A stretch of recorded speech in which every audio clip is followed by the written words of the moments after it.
9 o'clock Wednesday morning. Welcome in. It is the Extra Point. Tyler Head and Jack Beltry. Already halfway through the week. That's kind of the fun part of having a Monday holiday is the week goes by fast. I keep wanting to say it's Tuesday. It's not.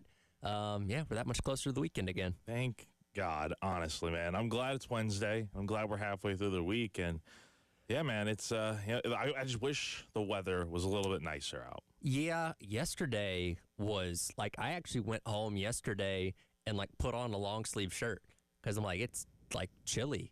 This does not feel like May the 27th. Yeah, I was wearing a sweatshirt most of the day yesterday. It's only like that rare one-off day where it's like low 60s and it feels like it's like early spring again. But now we're kind of getting back to that point where it's like, all right, it's going to be in the 80s. Shoot, next week it'll be sunny and probably in the 90s. So we're going to get summer here very soon. We're getting to the point where you don't have to check the weather anymore. My wife's actually leaving today to go to Disney for a couple days with her sister.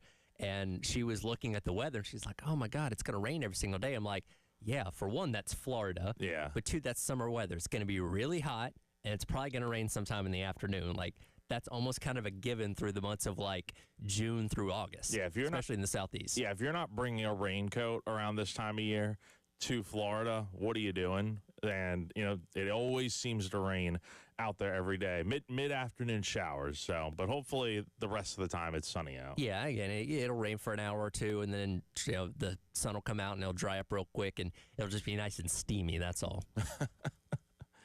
But yeah, we got a lot to talk about, man. Did you see last night John Halliburton, Tyrese's dad, finally back in the building. Now they have him up in a suite, which is smart.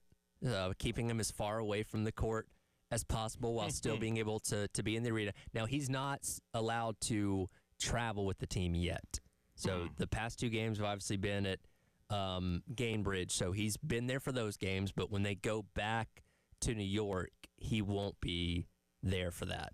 Can you imagine him at MSG with all the stars that are there? And some of them are actually traveling, like Ben Stiller and Timothy Chalamet were both in Indiana last night. And I want to, I think we can poke fun at celebrities a lot for being bandwagon fans of things. Like when the Rams were in the Super Bowl a couple years ago, suddenly every celebrity was a Rams fan. And you're like, okay, I know you're not really a Rams fan. It's just relevant for you because they're in the Super Bowl. Ben Stiller and Timothy Chalamet and Spike Lee, obviously, they're super fans. Like they are in the trenches for the Knicks. And again, Spike Lee's been their most famous fan for a long time. Ben Stiller put up the picture the other day of him as a kid with the Patrick, or not the,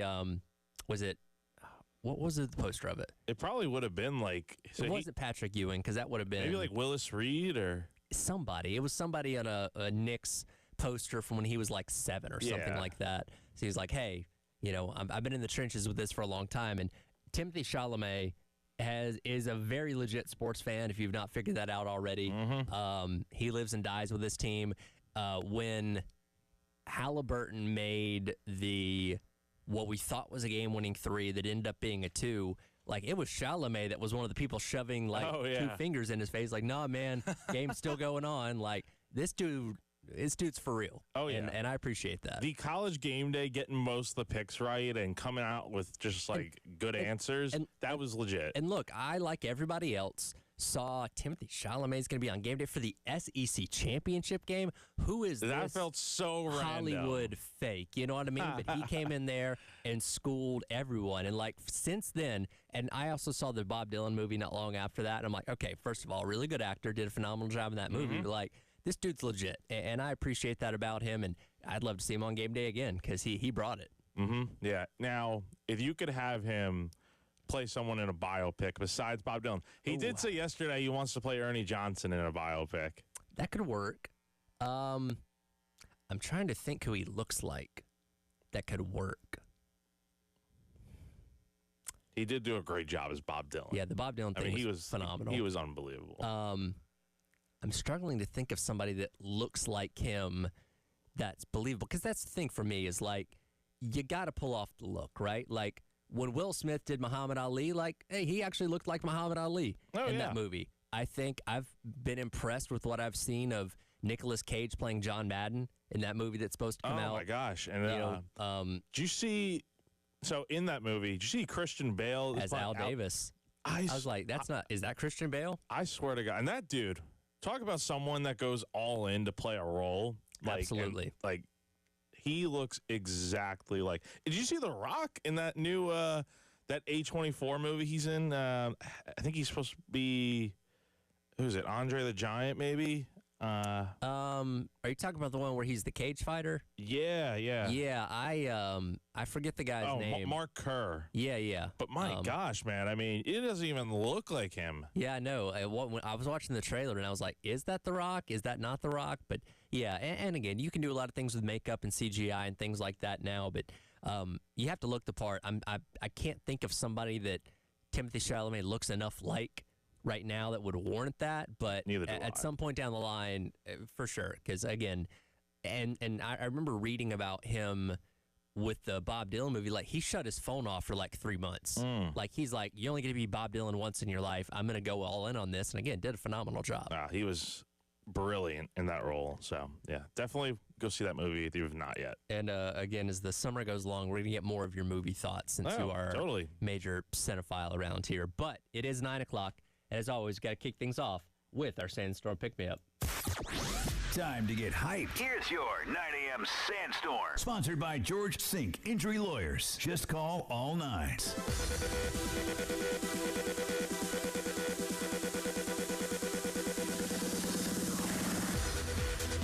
It is time for your 9 a.m. Sandstorm Pick-Me-Up, brought to you by South Carolina's largest injury law firm, George Sink Injury Lawyers. If you've been hurt in the car or at work, call George Sink now at 803 all nines.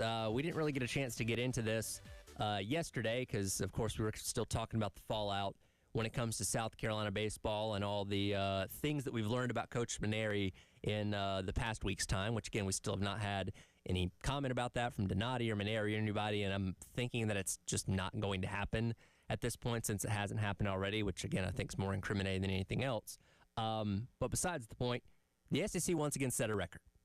Out of the 64 teams in the NCAA baseball tournament, 13, which is a record for a single conference, besting their previous record of 11 from last year. What sport does that sound an awful lot like that also happened this year? I was about to say, men's basketball set a record this year for most teams in the tournament. And look, the SEC, it just means more. They're continuing to dominate. And maybe this will be the year of SEC teams just getting in more than any other conference in a tournament. Like maybe the college football playoff. Maybe this will be the year we get like 7 teams in or something crazy like that. I don't know how many they could actually get in, but yeah, and don't worry, we're going to get to the college football playoff coming up here in a little bit because Greg Sankey is setting the tone in a way at the SEC meetings down there in Destin. But you know, when you look at, it's crazy we talk so much about the similarities between South Carolina men's basketball and South Carolina baseball in terms of just falling flat on your face once conference play began, seemingly being a mile behind everybody else, and then in turn, both those respective sports set records for teams in the NCAA tournament. And that, to me, is an even bigger concern for the gap, right? Because you were one of only a couple of teams that did not make, only 2 teams that didn't make the NCAA tournament for men's basketball, and one of just 3 teams that didn't make it for, baseball. And it's like, okay, and I know you're going to go out there, and we talked about you've already gotten a pitcher out of the transfer portal, and you're going to get some other guys, but guess what? Everybody else in the SEC is also going to go get talent from the transfer portal as well. Like, what are you actually going to be able to do to try and close that gap and put yourself into that mix of being a 13th or 14th team in the tournament next year? Well, number one, you overspend way more money than you would have had to otherwise. That's just the reality of the situation, is that they're going to have more money to play with this year. But is it more than anybody else? That's the thing. That's the thing. More compared to what you had. Yes. But is that going to stack up to the rest of the conference? I don't know. And we'll see what this really looks like when the portal does officially open here on June 2nd. But, what we'll learn from that is, okay, are they actually able to go out there and get, on paper, very talented players? Because, I think last year they did a pretty decent job of going out and getting guys to fill out certain roster spots and stuff. However, the caveat to that was I don't think many of them really panned out when they took the field this year. And that's the one thing. Like, you don't have to go out there and get the greatest players ever on paper. You don't need to go find. You'd like to go find a bunch of Nathan Halls out there, but if you're going out there and just finding some unknowns and they turn out to be like studs, that's great. But you're gonna have to overpay. I mean, that's the fact of the matter here, is that you were terrible this season. You have a aging head coach who, I mean, I don't even know how much longer he's actually going to be here in terms of his future. But, I mean, we know he'll be back next year. And then you just hope that you're able to get some really talented players for the coming years, because this is something that maybe it could be rebuilt overnight, but I just don't see that being the case. I mean, this is going to be something where I think next year they're going to have to make some progress. And if they don't, I think that's probably when you maybe cut ties with the current staff. But, you know, I think this is something that if they're going to get back to the postseason and be really good again, I think it's going to take a few years. Well, and you got to hope that all these guys coming in from the portal and all the guys that you have returning don't backslide next year. Because, again, we talked about it. Pretty much every single guy, stat-wise, whether it be returning to South Carolina or coming in via the transfer portal, took a step back in some regard playing here this season. And, again, I think that goes a lot to coaching, development, and as we've learned, maybe they weren't utilizing all the resources the way they should have to help get guys where they needed to be. So, again, are they going to be able to look in the mirror and say, okay, what we did this year didn't work? We need to change things philosophically about the way we go about development and getting players ready to make sure that doesn't happen next year. I don't know. Yeah, I just, you know, if nothing's changing at the top or, you know, on the staff in general, something has got to look different next year. You got to just reevaluate everything in general, because you can't do the same thing next year and expect. This is not just a issue where if you get just better players that everything's different. Maybe that's the case, but I highly doubt that, considering, number one, you go back to read the report, you know, that came out recently. You need to use TrackMan. You need to use the stuff that you're paying for. You need to just take a different approach to how you coach, because obviously what you did didn't work necessarily. Particularly with pitching, every philosophy that you had this year, throw it in the trash. Everything that you thought was right this year, think differently. Do a 180, and again, use the technological resources, the development pieces that you have to your advantage, because guess what? Everybody else is using it, and if this year didn't prove that you're going to fall behind by not using it, I don't know what will. Yeah, I mean, it's just, again, it's just laughable to me seeing some of the things that, like, ended up being in there, and I'm just like, I mean, this is unreal. Like, you know, most fans probably felt the same way of like how can this be true? How can you read this and just think that this is actually the case? It's, you know, I mean, I know we've talked about it ad nauseum now, but it's like, again, things have to change. Yep. And we'll see what players they're able to bring in. But this is a very, very, very important offseason for this program. Well, if you still want to get into the NCAA baseball tournament, you're going to have plenty of SEC teams to keep your eye on. Again, 13 made it in, and they occupy 8 of the 16 national seeds. All those regionals get rolling a little bit later on this week. And, again, the College World Series, I believe, starts on June the 13th. So a couple weeks away from that getting rolling. We're in peak talking season, and I expect a lot over the course of the next couple months, 95 days away from kickoff. Lenore Steller's name is going to get brought up in a lot of different ways. Our guy J.D. Piquel was talking about him just yesterday. We'll let you hear what he had to say coming up next as the Extra Point rolls along. Tyler Head and Jack Veltri along with you on your Wednesday on the Game.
Welcome back in. Extra Point. Tyler Head and Jack Belcher with you on your Wednesday here on the game. We'll get to J.D. Piquel here in just a moment, but some literal breaking news within the past 20 minutes. Ashley Chastain-Woodard has been named Coach of the Year by D1 Softball. And as I told you a moment ago when you told me this news, Jack, well-deserved. She earned it, 1,000%. Oh, yeah, easily. I mean, she was phenomenal. It broke a lot of records, obviously, but in just a literal sense, she changed the course of the direction of this program right now. I mean, you look at where they were when she was first hired. I mean, she had a lot of work to do. I mean, this program was not down in the dumps. Like, they made the postseason the last 2 years before she came in, but, like, there was a lot of work to do to see, like, hey, like, if South Carolina's going to go all in on softball, you know, you got, like, that's how you're going to get to the next step. Like, getting to the postseason's fine. You can get there just based on your RPI and playing in the SEC alone. But if you want to take that next step, you have to be able to invest. And investing in a coach like, Ashley has worked out really well. And you bring in the talent that you have, and you get to a point where you are one win away from the Women's College World Series. And there's no coach One out away. Oh, literally. Exactly. So there's no coach that I think deserves this more, and, big congratulations to her. She did a phenomenal job this year, and the interest in softball around here is definitely heightened a bit with her at the helm. Yeah, we're certainly going to try an effort to get her back on at some point here in the next couple weeks and try and get a good recap of the softball season, and obviously congratulate her on the Coach of the Year by D1 Softball. Back to talking football now. Again, the offseason, 95 days away from kickoff against Virginia Tech. Coming up in Atlanta, and unlike last season, South Carolina has been a point of conversation for a lot of reasons, a lot of which coming off of a 9-win year, likely going to be in the AP Top 25 when the season begins. And you got a quarterback that's being looked at as one of the best in college football this upcoming season, on short list for Heisman, maybe projected as a top first-round pick, all those kind of things. And our guy, J.D. Piquel of On3, was talking yesterday on his show, and he put it very simply. He said, when Lenore Sellers is playing at his best, South Carolina will be able to compete with anybody that they are on the field with. I mean, we've bought all the Lenore Sellers stock there is to buy. We've purchased everything but the action figure, which I'll just say this. If they can lower that price point a little bit, maybe we'd be able to make something shake there. But the question around South Carolina, and the big reason why we have him in the college football playoff, it's all about Lenore Sellers, right? Does he have the cape on that he had on last season? Because there were games you turn it on, it's like he shouldn't be able to do what he's doing. He shouldn't break 18 tackles against Clemson or against A&M, and he just ends up doing it, ends up taking over the game. When he is on, he being Lenore Sellers, South Carolina can play with and beat anyone on their schedule. That's a big statement. I'm not backing down from it because I think he's that good. And I think he's that good because we've seen him be that good. We've seen him take over games where South Carolina isn't at this talent advantage against different rosters. Doesn't matter because 16's on the field and 16's going to make sure he takes over, and that's kind of how this whole thing goes. So I'm a big believer in South Carolina and Lenore Sellers for that reason. So the question is, okay, like how often does he have the cape on? Is that something where he just keeps the cape on from September to November and South Carolina's in Atlanta and then the college football playoff? It's possible. Absolutely possible. And again, a difference in a year where this time last year we had seen glimpses of what Sellers was capable of in the limited amount of time that he played in the 2023 season, basically during garbage time, when South Carolina was up big on the Furmans and the Vanderbilts and stuff like that. But we didn't know for sure what he could be as a true starter. And what we saw over the course of last year, especially in those last 6 games, the back half of the year, we saw him truly round into form. And again, there's a reason why he's being considered as a Heisman favorite, why he's being considered as a first-round pick, and all these kind of things. And I feel like, and that's kind of what J.D. Piquel is alluding to there, we still have a lot of questions about this team. A lot of concerns in areas, offensive line, wide receiver, running back, if Faison's going to be eligible, and all those kind of things. But your sense of concern is lessened to a degree when you've got quarterback figured out.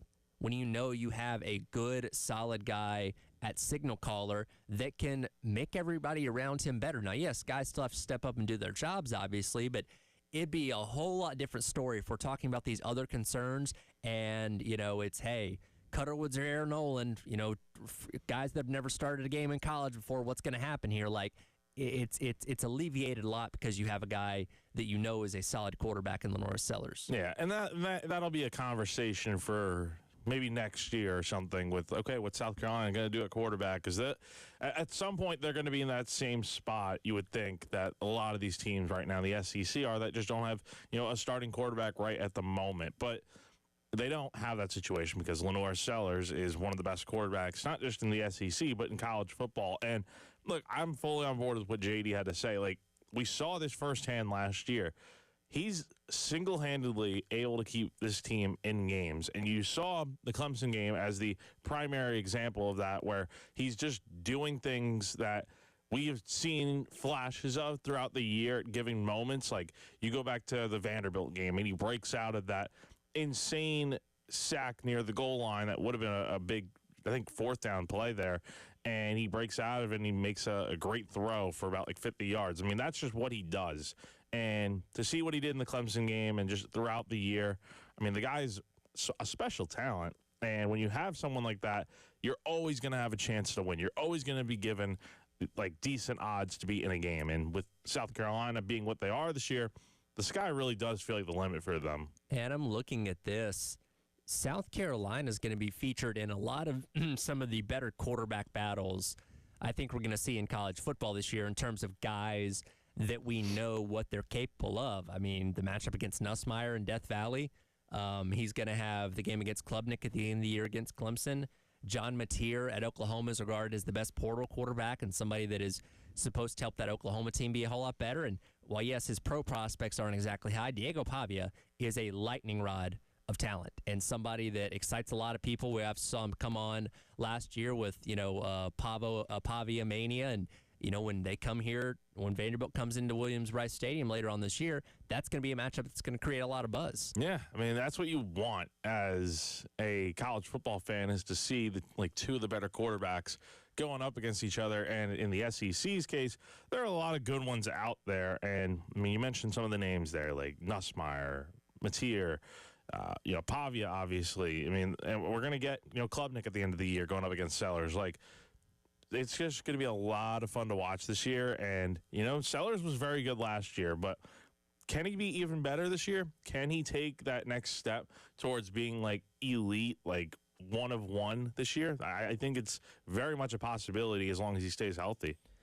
Yeah, absolutely. And again, you're going to hear a lot more of Sellers talk and hype going into the season, and we certainly hope that what we saw in the last half of last year sets the table for a successful redshirt sophomore year that could spring him to the NFL. And again, if Lenora Sellers plays well enough to be a first-round draft pick, that probably means South Carolina has a good season themselves. Yeah, that's all you can want. And as long as he's doing what he's doing, they'll always have a chance to win. Yep, absolutely. So we'll see what happens 95 days away from kickoff, and hopefully that'll go by in the blink of an eye. We're in the midst of the SEC spring meetings out in Destin, Florida. Greg Sankey's talking, and he is frustrated about a lot of things. We'll get into some of that coming up next. It is The Extra Point. Tyler Head, Jack Beltry with you on your Wednesday on The Game.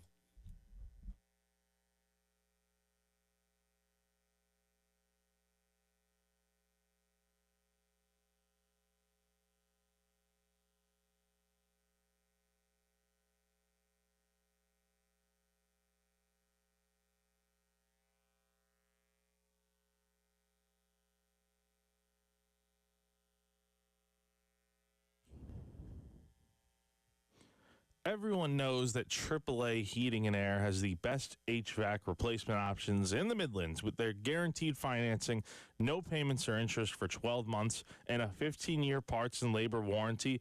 They're hard to beat when you need a new system, but did you know they also have great deals for repairs? That's right. If your system is broken and you're strapped for cash, AAA Heating and Air can help. They'll get your repairs done with payment options for up to 12 months and no credit check required. So if you're the homeowner, all you need is a valid bank account. That's it. That's all you need. So don't wait. Call AAA Heating and Air today and get your comfort back on track. AAA Heating and Air. Comfort you can trust.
Welcome back in. Extra Point. It's our head, Jack Beltry, with you on your Wednesday here on the game. SEC spring meetings going on down in Destin, Florida. More things on the agenda this year than I think in every year past, maybe combined, because so much is going on in the state of college football as of right now. And Greg Sankey got up on Monday, addressed the media, and obviously everybody there. To start the week off, we'll hear from him periodically throughout the week. I believe he spoke yesterday a little bit as well. And look, Greg Sankey, as I've stated before, his job is to make the SEC as profitable as possible, which he does a really good job of. His job is not to make college football better. Mm-hmm. But at the same time, some of the soapboxes he can get up on a little bit can easily have holes poked in them with the arguments that he's trying to make. Like yesterday talking about, well, we've clearly seen that, not losing is more important than winning when it comes to the college football playoff selection process. I get where he's coming from, but that's also not entirely true either. You know what I mean? Like, yeah, I get it. You're going to bat for your conference, but some of these arguments are falling a little bit flat. Yeah. No, I mean, it's just, look, a lot of what he's saying right now is kind of catching fire. And, one thing in particular that has stood out to me is kind of what he had to say about, Alabama getting snubbed from, the playoff, which obviously is I'm really surprised we're still talking about it, honestly, man. Yeah. Just because it's like they lost to Oklahoma. And they didn't just lose to Oklahoma. They got smacked around by Oklahoma. So, yeah. You want to play that cut? Yeah, this is him yesterday in talking about the playoff format, the selection process, and the issues that he had with what happened last year with, namely, Alabama missing out on the first 12-team playoff. I don't know that I'd say surprised. I think that's one of the realities, but I spoke in July of media days asking how will a 9-3 team, and I used Georgia's really good example given their 3 really difficult road games. How do you evaluate that against other teams that don't come anywhere close to that?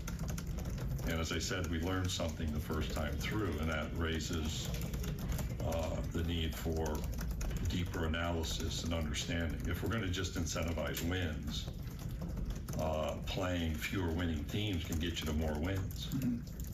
I don't think that's great for football. I mean, to Ralph's question. So that I think the pressures create the need for something to adapt. Again, we're still on this all these months later, which is hilarious to me. And like you said, Alabama was in position to make the playoff if they didn't get, not just lose, they got run over by a terrible Oklahoma team that South Carolina beat into next week out there in Norman. If they win that game and are 10-2, they are in no question. And you're pointing fingers at, SMU got in and Indiana got in. Well, yeah, they did have more wins than Alabama did, but at the same time, they didn't control their schedule for the most part. They were given the conference schedule with the Big Ten and the ACC respectively, and they won the majority of their games. Now, yeah, Indiana lost their one major game to Oklahoma State, but again, I don't think that loss is any worse than what happened with Alabama. And if Alabama loses to Texas or something like that instead of Oklahoma, then maybe we're having a different conversation, but they didn't.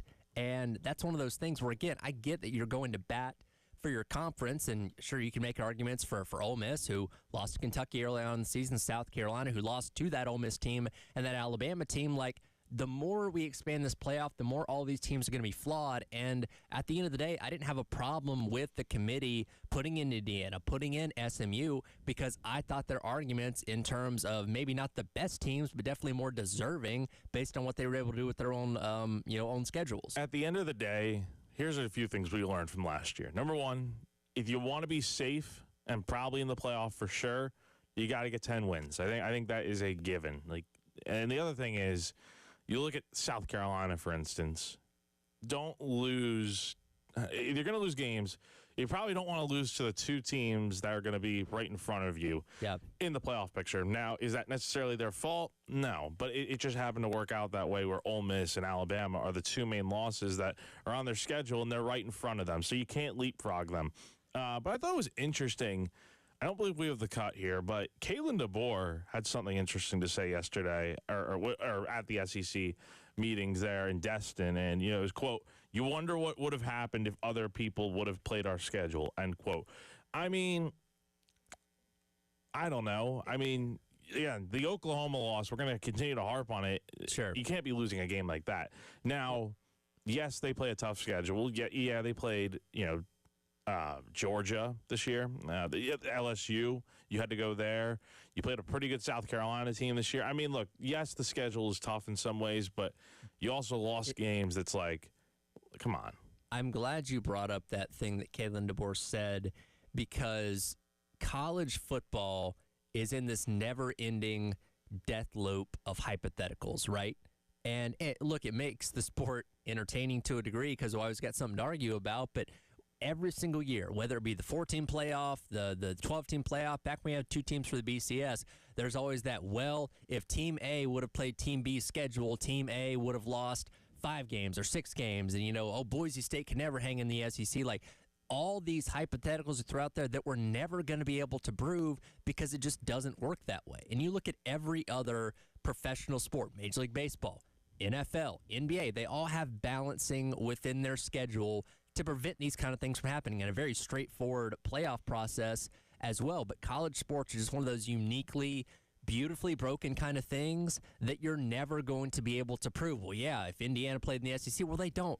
They don't play in the SEC. Neither does SMU. We're never going to be able to craft these hypothetical scenarios that make sense because that's just not how college sports are structured, and it seemingly never will be. No. And my fear with this, it's not just Alabama, but what if we get more of these cases where we're talking about teams that definitely did not deserve to be in the playoff, but, we continue to hear these talks of, oh, man, this team got snubbed, that team got snubbed. It'd be like if we heard more from Ole Miss and South Carolina about how they got snubbed, and it brings up the point. It's like, do we eventually, we talk so much about expansion and stuff. At what point do we just kind of find the final version of the playoff and just stick with it? Because I feel like with this 12 team, we're far from being done with where this thing is going to go in terms of expansion. It seems like 16 is likely the next move starting in 26 and beyond. But even with that, like you said, well, guess what? 17, 18, and 19 are going to be upset because they're going to be like, hey, we did so-and-so, and you're going to have an 8-4 team sitting at 19 making an argument for why they should be in the playoff. And that's the thing about the more that you expand it out, the more flawed teams going to become. They're making arguments. Like, okay, if you go back in the day to, let's say, 2004, Auburn was undefeated in the SEC, 12-0. They had a very solid argument for being in the BCS National Championship game, and they got snubbed. All right, fair point. Even 2 years ago when FSU, undefeated in a conference champion, got snubbed from the 4-team playoff, very solid argument. But again, 9-3 teams, and again, South Carolina's in the process of that as well, and we talked about it leading up to the final selection back in December. Yeah, okay, you can make an argument, but you also lost to 2 of the teams that are in front of you right now. That's going to be very hard to overcome. Both Ole Miss and Alabama had very bad losses on their schedule to teams that were nowhere near the college football playoff. Like, again, you're always going to craft an argument that fits the best to whatever your situation is, but it gets harder and harder to make these arguments the more you expand the field out. Look at the 64-team, now 68-team NCAA men's basketball tournament and women's tournament. When we're talking about teams 69, 70, and 71, there are all kinds of flaws in them, but they're always going to try and make an argument that, hey, we did enough to be one of the top 68 teams, and that's so ridiculous when you spell it out like that. Exactly. And the other thing with this is expansion comes down to money. I mean, if you're having more games, that means more money for college football and all these other sports that do the expansion and stuff. So, look, you're right. It is a perfectly broken, flawed system of how they go about doing things. And we're in a sport where college football, there's always going to be change every single year. And you're right. There's going to be that argument of, hey, these teams aren't happy, so we need to expand. And expanding the field, especially in a sport like college football, where the disparity between the great teams, the good teams, and the okay teams is wider than any other sport, we're not suddenly going to have these Cinderella stories right? Like, at least in college basketball, you can have crazy runs like VCU and Loyola Chicago that can get hot and win a couple games and make deep runs in the tournament. Football's a different sport. Like, I don't see, especially now that if we're potentially going to 16, I don't see a world where a group of 5 team is ever going to make it into the semifinals because of how hard of a path it is to get there, especially if there's no first-round buys. And they have to win, 2 games, 3 games just to get to that point? I don't ever see that kind of thing happening. Yeah. It's going to be the same 5, maybe 6 teams routinely winning the national championship based on who has the best roster, who paid for the roster, and all those kind of things. And the games aren't going to get better.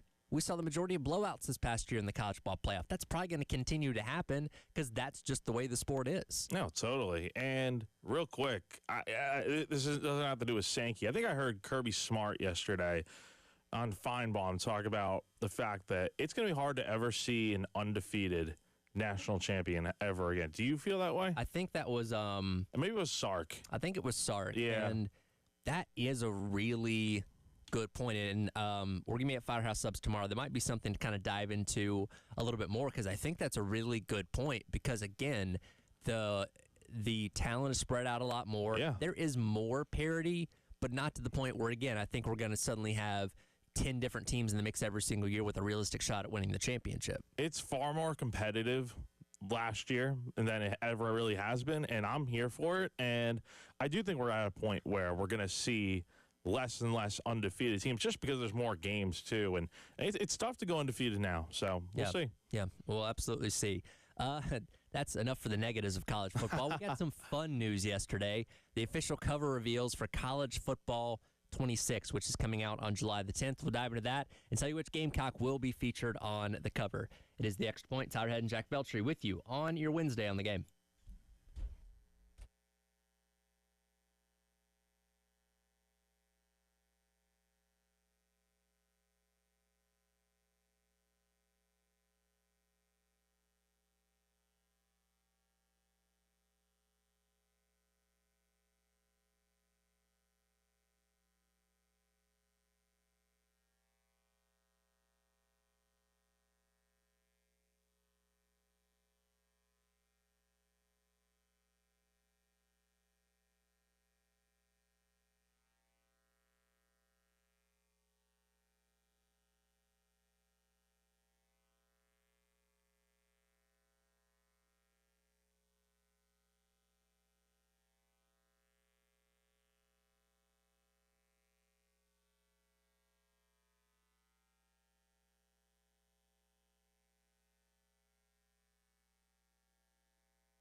Welcome back in.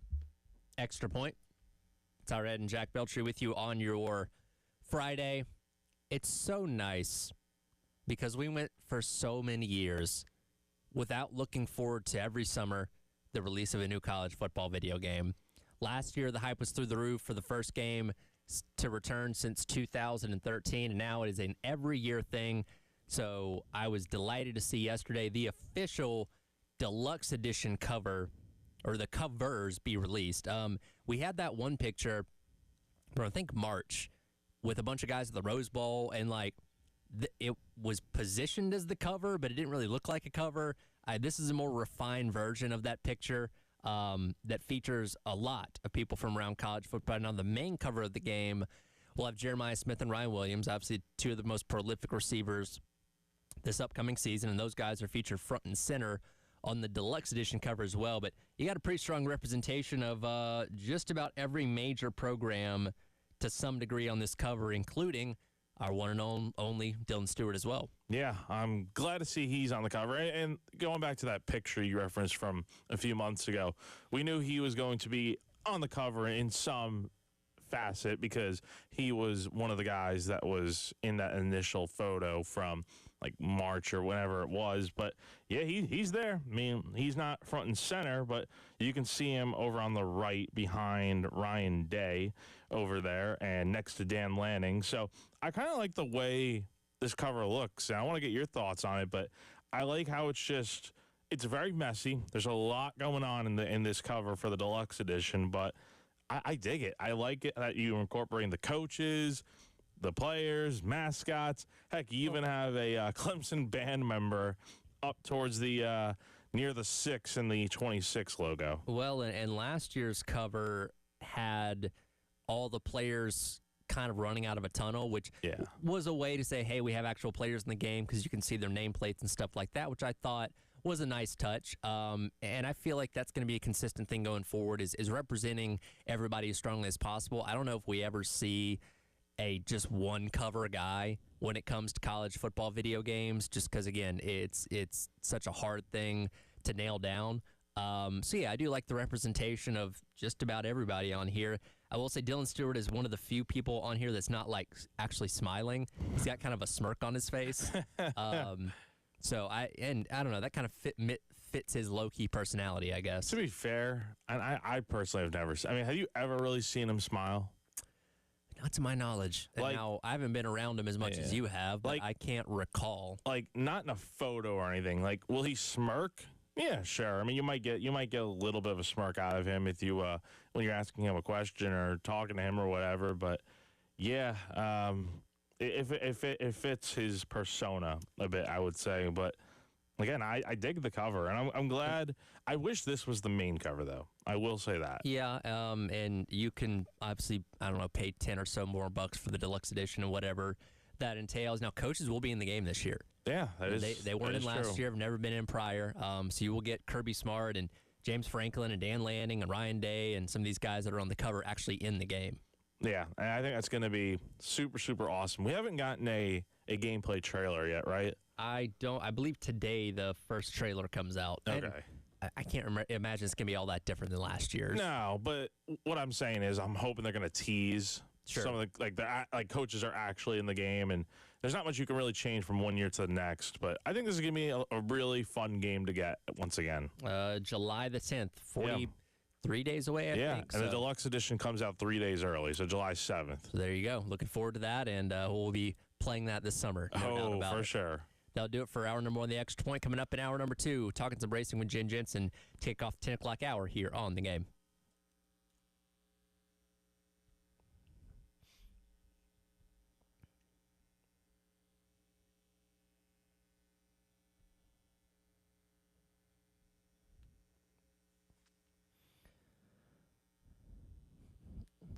It's hour ahead here for our friends over at Twin Peaks. As we get closer to the month of June, the voting for Miss Twin Peaks 2025 is officially on. You can go online to 2025misstwinpeaks.com to learn more about the contest and cast your 5 votes for your favorite Twin Peaks girl. And the Miss Twin Peaks 2025 event coming up on July the 11th will be available to live stream, and you can watch it, on June the 11th. You can watch it at every single lodge, no matter where you are at. So again, the month of June, exciting as each and every month is with our friends over at Twin Peaks. Get down there, enjoy delicious food, those 29-degree draft beers, and take in all of your favorite sports content with TVs as far as the eye can see. All this and more with our friends at Twin Peaks right down the street here in the Vista.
All right, welcome back in. It is the Extra Point. Tyler Head along with you here on your Wednesday on the Game. As always, we love talking some racing with Jen Jensen, especially this week because we are coming off of the greatest day of the year in terms of motorsports. You had Monaco, you had the Indianapolis 500, and you had the Coke 600 right up the road in Charlotte. And Jen, once again, you got to be there at the mecca of motorsports itself, the Indianapolis Motor Speedway, to witness a bit of a bizarre Indy 500 in a lot of ways, but nevertheless a fun one when it was all said and done.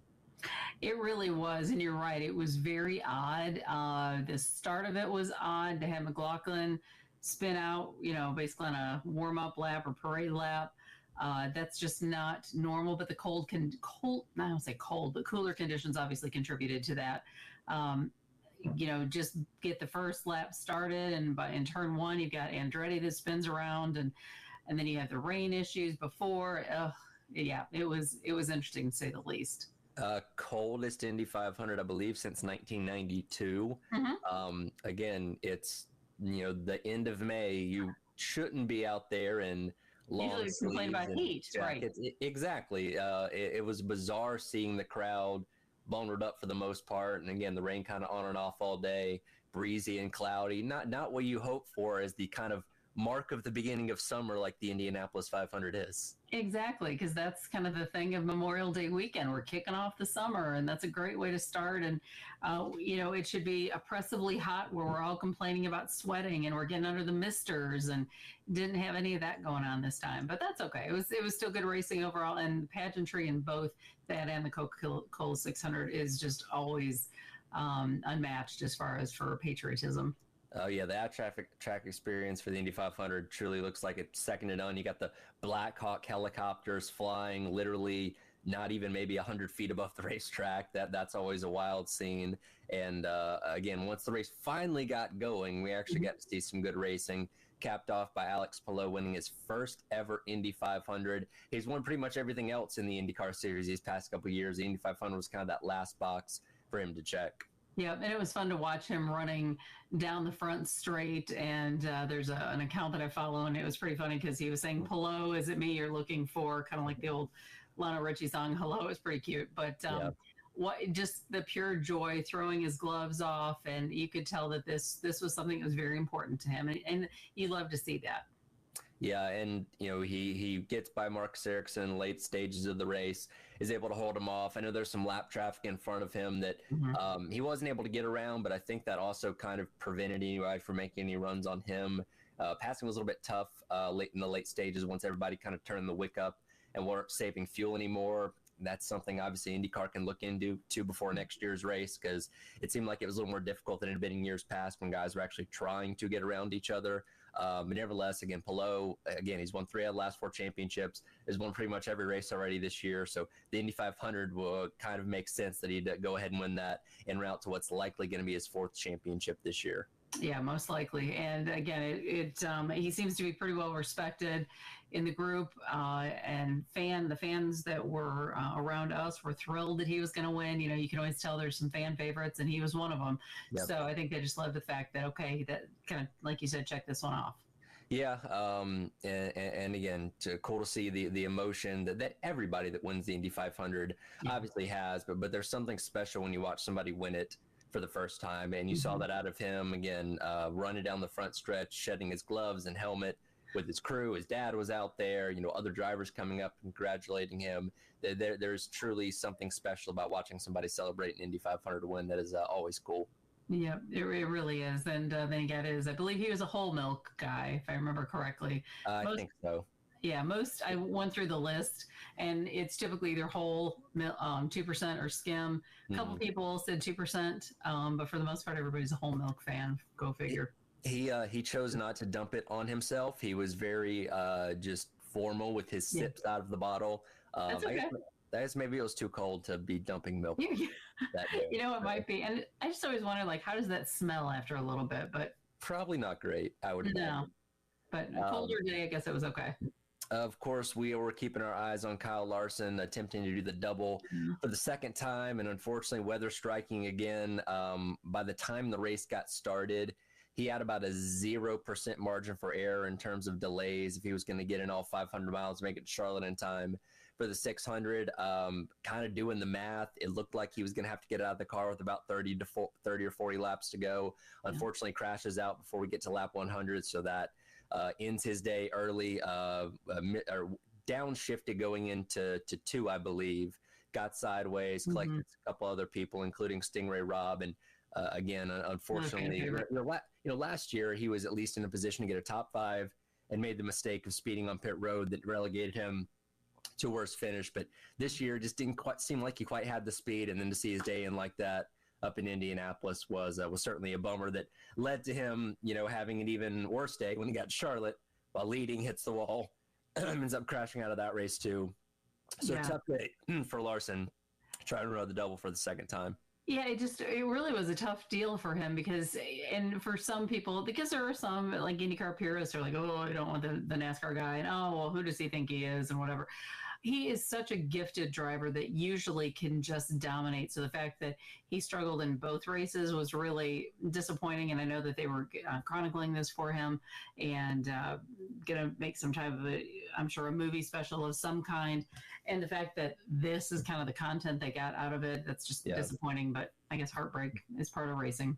Yeah, and it's unfortunate because based on what he said after the fact and the way NASCAR kind of put their foot down after he missed the Coke 600 last year, I think we've kind of discouraged people from doing this now. I think so. So I don't know when the next person to run the double is. I think it's such a cool thing to attempt because it is so hard. And only one person, again, Tony Stewart in 2001, has completed all 1,100 miles. Like, that is still something people are chasing after. I just don't know when or if we see it again. Yeah, and I would love to know what time, because the time of the Indy 500 has changed a little bit over the years, and I'm wondering if it started a little bit sooner, because really the window is very tight. Like you said, you don't have time for any weather delays. You don't have any time for really many cautions. So I think it might have started a little bit earlier, and that may help.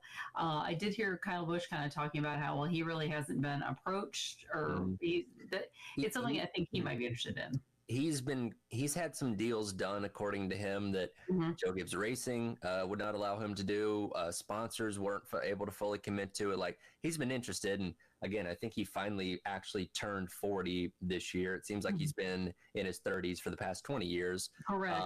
But I don't know how many more years he has left racing. So if he's going to do it, it would need to be relatively soon. I just don't know if that ship has sailed or not. Yeah, I'm not sure. It would be fun to see him make the attempt, because I think he again, is kind of polarizing with fan bases. So it could be interesting. But I'd love to see him, if he's interested, I'd love to see him try it. I know his brother tried it. So we'll see. Yeah. So again, the double attempt for Larson did not go the way that anybody wanted to go. And again, we'll see if he decides to do that at another point down the road. But in the Coke 600, we were treated to a pretty darn good race for all 600 miles. Stages 1 and 2, Byron's dominating, not a whole lot happening, but getting into stage 3 and stage 4, they really turned the wick up, and you had great battles up front. Hamlin and Byron swapping the lead. Reddick was up there. Chastain obviously comes on strong at the very end and quite literally goes from worst to first. Starts dead last, shotgun on the field. It took him all 600 miles, but he finally got up there, made the move on Byron late, and got his first win of the season and his first career crown jewel win in the process. Yeah, pretty exciting for him. And again, to do what he did in that long of a race, my goodness, you've got to be pretty much exhausted at that point. So to be able to still wheel that thing at the end, that was fun to see. Fun to see him win. It's not who I was predicting at all. Yeah. And, I think, I can't remember if you and I have talked about this or not, but Trackhouse has struggled this year. They've not had consistent speed. You look at them on typical Saturdays in practice and qualifying, they're in the mid-teens to 20s. They're not running very well during the race. I know Chastain got his second place at Texas a few weeks ago, but there was a rash of cautions at the end of that race that certainly helped that a little bit. Their pure pace is not where it's needed to be, but they're unloading slow. Yeah, unloading slow, but he was fast in practice on Saturday before he crashed, and was obviously able to, after that car was repaired overnight by his team, props to them for getting that done, was able to work his way through the field and obviously pull off the win. So I'm intrigued to see not only him, but SVG, his teammate Daniel Suarez. Like, what's Trackhouse going to look like for the remainder of the summer as we lead into the playoffs? Are they finally starting to turn a corner? Yeah, for their sake, I really hope because they have talented drivers in the paddock, so they need to really step it up. But it has just not been a good season for them at all. Like you said, it's just they're coming from the warehouse, so to speak, the garage, just not fast. Well, it's always exciting to see Chastain win and smash a watermelon on the front stretch. The cleanup crews are like, oh, this guy again. Seriously. The thing that people were really excited about for Sunday was watching NASCAR on Prime, the premiere broadcast of that, which I think we all knew was going to be good, but it even exceeded my expectations. It was done very well, done very professionally. They treated the sport with a seriousness that unfortunately not all broadcast partners do. They kept us engaged for all 600 miles. We already know that Dale Jr. and Steve Letarte are a very good booth combo. Add that with Adam Alexander. I thought that was done really well. You had a great pre-race show, an extensive post-race show, which we haven't seen in a very long time. And I truly think that Prime knocked it out of the park in their first race. I do too. The only thing I don't like about it is, again, that it is Prime. So for those of us who were at the Indy 500 and we're going back to the hotel, if you don't have the right hookup to try to hook your computer. So I had to watch that race on my laptop, and I was pretty irritated about it, because I'm going to have to talk to the hotel because it's one we stay at all the time, and they didn't have really good hookups. So that was the only frustrating part, and then a little buffering here and there. So that's the parts I didn't like. But from the sake of how Amazon Prime executed it, I thought it was fabulous. It was really good. And again, NASCAR is the premier stock car racing series in the entire world, and there's nothing wrong with having fun on broadcast and those kind of things, but especially for a race as long and grueling as the 600 was, I was happy to see it treated with that kind of seriousness and intensity that I felt like it deserved. And again, they were using advanced analytics and those kind of things that Amazon is really good at, like they do with their Thursday Night Football coverage with the NFL. And again, I thought they killed it for their first broadcast. Yeah, I do too. And that's obviously they needed to hit it out of the park on this particular race because probably the most viewership there. I have not seen the viewership numbers, but as of yet. Yeah, viewership on streaming services is a little different in terms of where they get their numbers from because it's not like Nielsen ratings. So I haven't seen anything either yet. I'm sure something will come out. But I'm intrigued to see. I'm not sure what the barometer is to measure that against, Yeah, because it's going to be down from, broadcasting on Big Fox a year ago. Like, because again, that's just more easily accessible to the vast majority of people. But, and you can watch all these races for the free trial of Prime, by the way, if you're not signed up yet. So you can technically get it for free. But, if you can give me that level of broadcasting every single week, I'll pay for it. I have, you know what I mean? Because that was phenomenal. And I want to see that each and every week because I think that shines the best light on the sport. I 100%. I was not expecting it to be that good. So like you, I was pleasantly surprised that it really was that much of a quality broadcast. Now it's like, oh, could they do more? Yeah. And we get to see Carl Edwards, who I know that was fun. He did a really good job in his broadcasting debut, and he seems to be excited to be back, which is cool. I agree, and nobody dropped a caution flag, so that was good too. That was also good. Yeah, well, we can leave that with NASCAR on Fox. I think we'll get our fill for the year. That's for sure. Oh my gosh. Oh man, it was a fun weekend of racing. Again, this is kind of the one day a year that we'll look forward to the most. Unfortunately, next year Monaco is moving to a different date, so that won't quite be the full day that we've seen. But of course, Indy and the Coke 600 will continue to go back to back, and hopefully we can get just as good racing next year as we got this year. Yeah, I hope so. Like I said, what a great day. I hope the weather cooperates even a little bit more, a little bit warmer temperatures for both the 500, maybe a little bit for the Coke 600, and it'll be here before you know it. That's right. Well, NASCAR's off to Nashville this weekend, and we'll break all that down coming up next week. Appreciate it as always, Jen. I appreciate it. Thanks, Tyler. This is the Extra Point. Jalen Tart will jump in here with me coming up next on your Wednesday here on The Game.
Welcome back in. Extra Point. Tyler Head, Jalen Tart hanging out as he does each and every Wednesday. Got to check the fit. What's the shirt today, Jalen? Uncommon Favor. Okay. Just paying homage to Don Staley's book. Nice. I know a lot of people have been getting it. My mom got it on Mother's Day. I have not gotten a copy yet, but I just wanted to wear Uncommon Favor because, yeah, I mean, why not? Very cool. She was on her book tour last week. She was on TV. She was on The Breakfast Club with Charlamagne the God. She was going everywhere last week. She was. Just to see her post a lot of the people that she met on the book tours was pretty cool. And then she met a lot of people. I think she bumped into Shaq on the Today Show last week, which was really, really cool.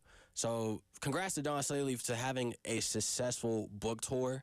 Hopefully I will get my copy soon and read it. My mom really, really loves it. So, yeah, that's urging me to want to get something like that to go on my bookshelf. Very cool. Well, that kind of leads into what I want to talk about here is, unfortunately, over the weekend, we saw the end of South Carolina softball season coming up just short. They were 1 out away on Saturday. That was a heartbreaker, man. Punching that ticket to Oklahoma City. Unfortunately, that does end the year for Gamecock stick and ball sports. I know like track and golf and those kind of things are still going, but the sports that we primarily focus on have come to an end. And we learned earlier on this morning that Ashley Chastain Woodard did win Coach of the Year from D1 softball as well, which is well deserved. Well deserved. I think for what Coach Ashley has done for that program in the span of months, not even a full year, but months, is pretty incredible. I think me personally as a fan, just watching sports, I've never really been a true believer of Gamecock softball up until this year of what she's been able to do.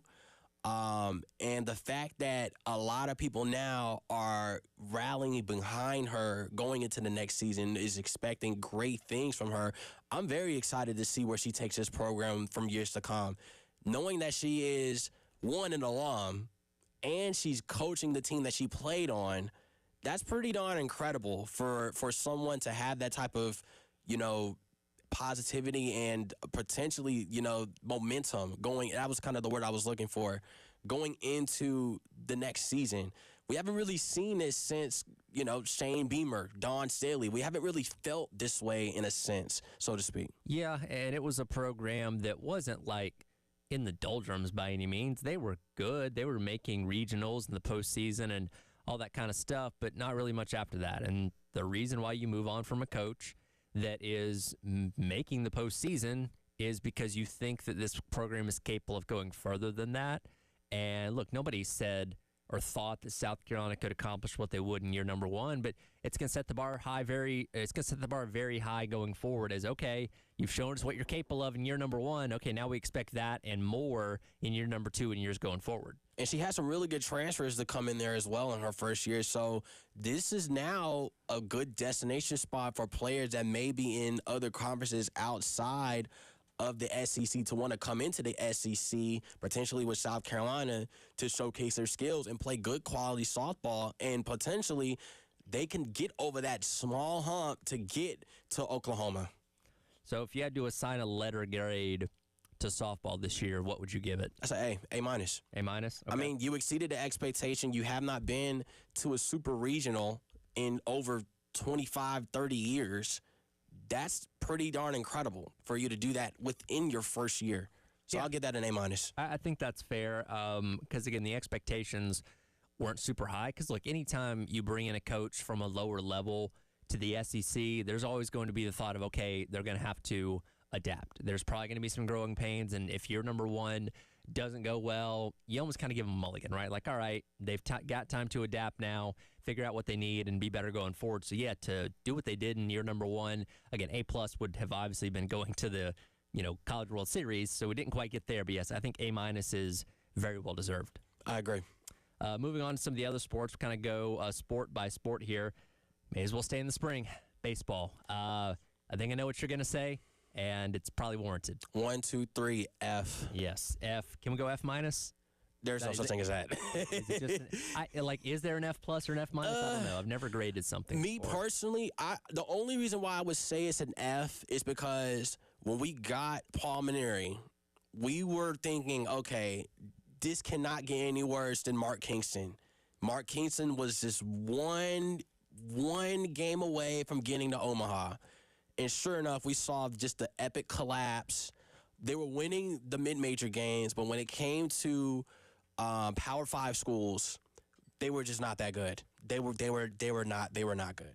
I don't know what's gonna happen next season, but they gotta fix it. And for right now, I'm giving it an F. But they did keep key players coming into the next season, so that's giving me a little bit of excitement and hope for this team next year. It's one of those things that's a complete opposite of softball, right? Because softball, you brought in a coach that was less experienced coming up from the G5 level. That you say, okay, well, if she has growing pains and misses the tournament year one, all right, fine, we'll give her a pass on that and hope year two can be better. But for Maneri, with his resume and what he's accomplished in his career, and what he said was not going to be a rebuild, something they expect to hit the ground running, was a massive failure in all fronts. And again, we've now learned things behind the scenes that have happened with this program that paint an even worse light on it. So yeah, if an F- is a thing, I'm going to give baseball an F-, unfortunately. I will have to agree with you, but that is no real thing in the grading scale. So I'm just gonna for me it is for today. I mean, again, like I keep saying, I just don't know how much worse it can get. I heard you and Jack in the earlier hour talking about they have to make if they can't make changes at the top, they got to make changes somewhere. I just don't know where they can make the changes at. They're not changing the coaching staff. You bring in KJ Scobie to come back. I just don't know how much worse this can get. You got to change your philosophy. You have to look yourself in the mirror and say, okay, what I thought was the best way of coaching and developing didn't work. Can I change my process? And I don't have the most faith that they're going to, unfortunately. Me neither. Let's go back to the winter sports now. Women's basketball obviously comes up one game short of going back-to-back with the national championships. I would imagine we're probably going to give that an A- as well, right? B+. B+? They did not make the Final Four. Well, they did make the Final Four. Well, yeah, they did. They made the national championship. Well, they did. I'll take that back. But I think injuries, my only concern was efficiency with the offense. Mm-hmm. That is my only concern. The defense was there the entire year. I think offensively, it was some games where it didn't show up and you leaned on your defense, and it was some games where it did show up at the right time. You lost to teams that potentially were in the Final Four, but for them making it to the Final Four with that type of team, without Ashlyn Watkins, pretty darn impressive, but they didn't get the job done. I wanted them to repeat this year. Yeah. Well, B+.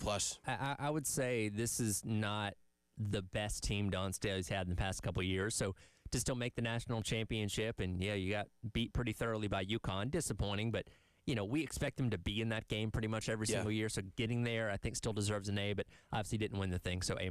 Cool. Men's basketball, pretty quick, 1, 2, 3. I'm going to give it a C. You're going to give it a C? I'm giving it a C. It wasn't bad. It could have been worse. It could have been. I mean, it was pretty bad. What you're saying? A D? I'm going F. You're going F? Okay. Yeah, especially after making the tournament a year ago. I'll retract that. For them losing, 10 games in a row? 12 games in a row? It was more than that. Something ridiculous like that. Yeah, that sounds about right. I'll go with F with you. I'll go with F. Yeah, I can't. You took a massive step back. I just don't know what. I mean, I'm looking towards the future. I mean, I don't know what they're going to do. Colin Murray Boyd, I mean, you have until today? He's not coming. He's not. I know he's not coming. He's not coming. That's not happening. Go ahead and put a pin in that one right now. Yeah, I don't know. I don't know what you do, and he didn't really do a whole lot in the transfer portal from what I've seen. But there were some good signs. There were some good signs, good moments for the team to get to some big quality wins in the conference play.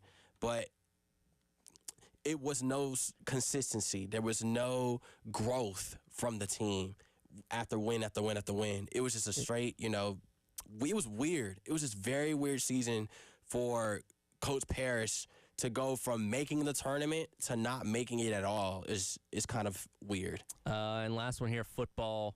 One more grade for them. B+.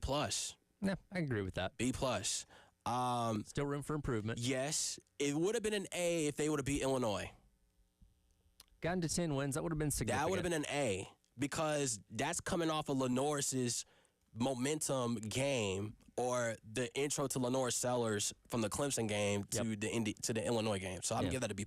So pretty wide range. Got B+ for football, F for men's basketball, A- women's basketball, F for baseball, and A- for softball. So a lot of ups and downs when it comes to South Carolina athletics this year, and we're 95 days away from football kicking off and getting another calendar year of South Carolina, stick and ball sports at least, back underway.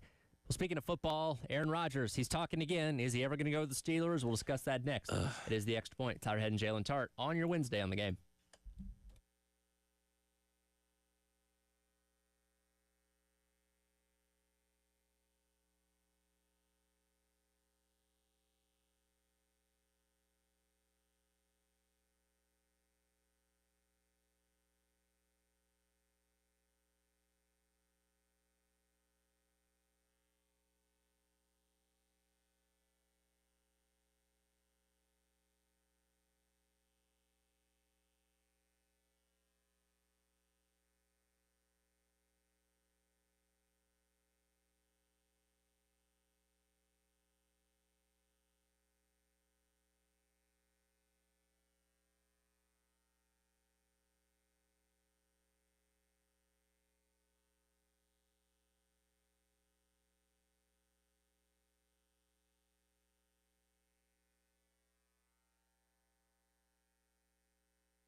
Welcome back in. Extra Point.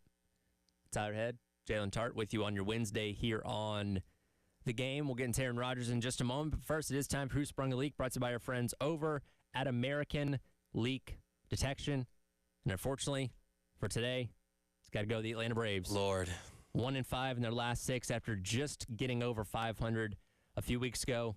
And in those 5 losses in the past 6 games, only 1 game have they scored more than 3 runs, including getting blanked 2-0 last night in Game 1 of their series against the Phillies. Things offensively not looking great for the Braves right now. No, and it's thought that it was going to look better with Acuna Jr. coming back last week with that home run on the first pitch, which was insane. Another one on Saturday as well. Yeah, and right now it's not looking too hot. It's been an up-and-down roller coaster for the Braves. Hopefully they can get things going into the end of the week. Yeah, and they find themselves 9.5 games back as of right now in the NL East, as, again, Philly kind of running away with it as we approach the halfway point of the season.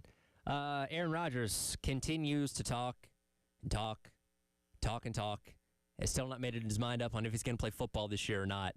He was at some kind of festival event, something over the weekend, and was taking questions from the crowd. So, of course, the question of, are you going to be playing football this fall comes up. And I think the fan asked, like, hey, are you going to be playing in Chicago this year?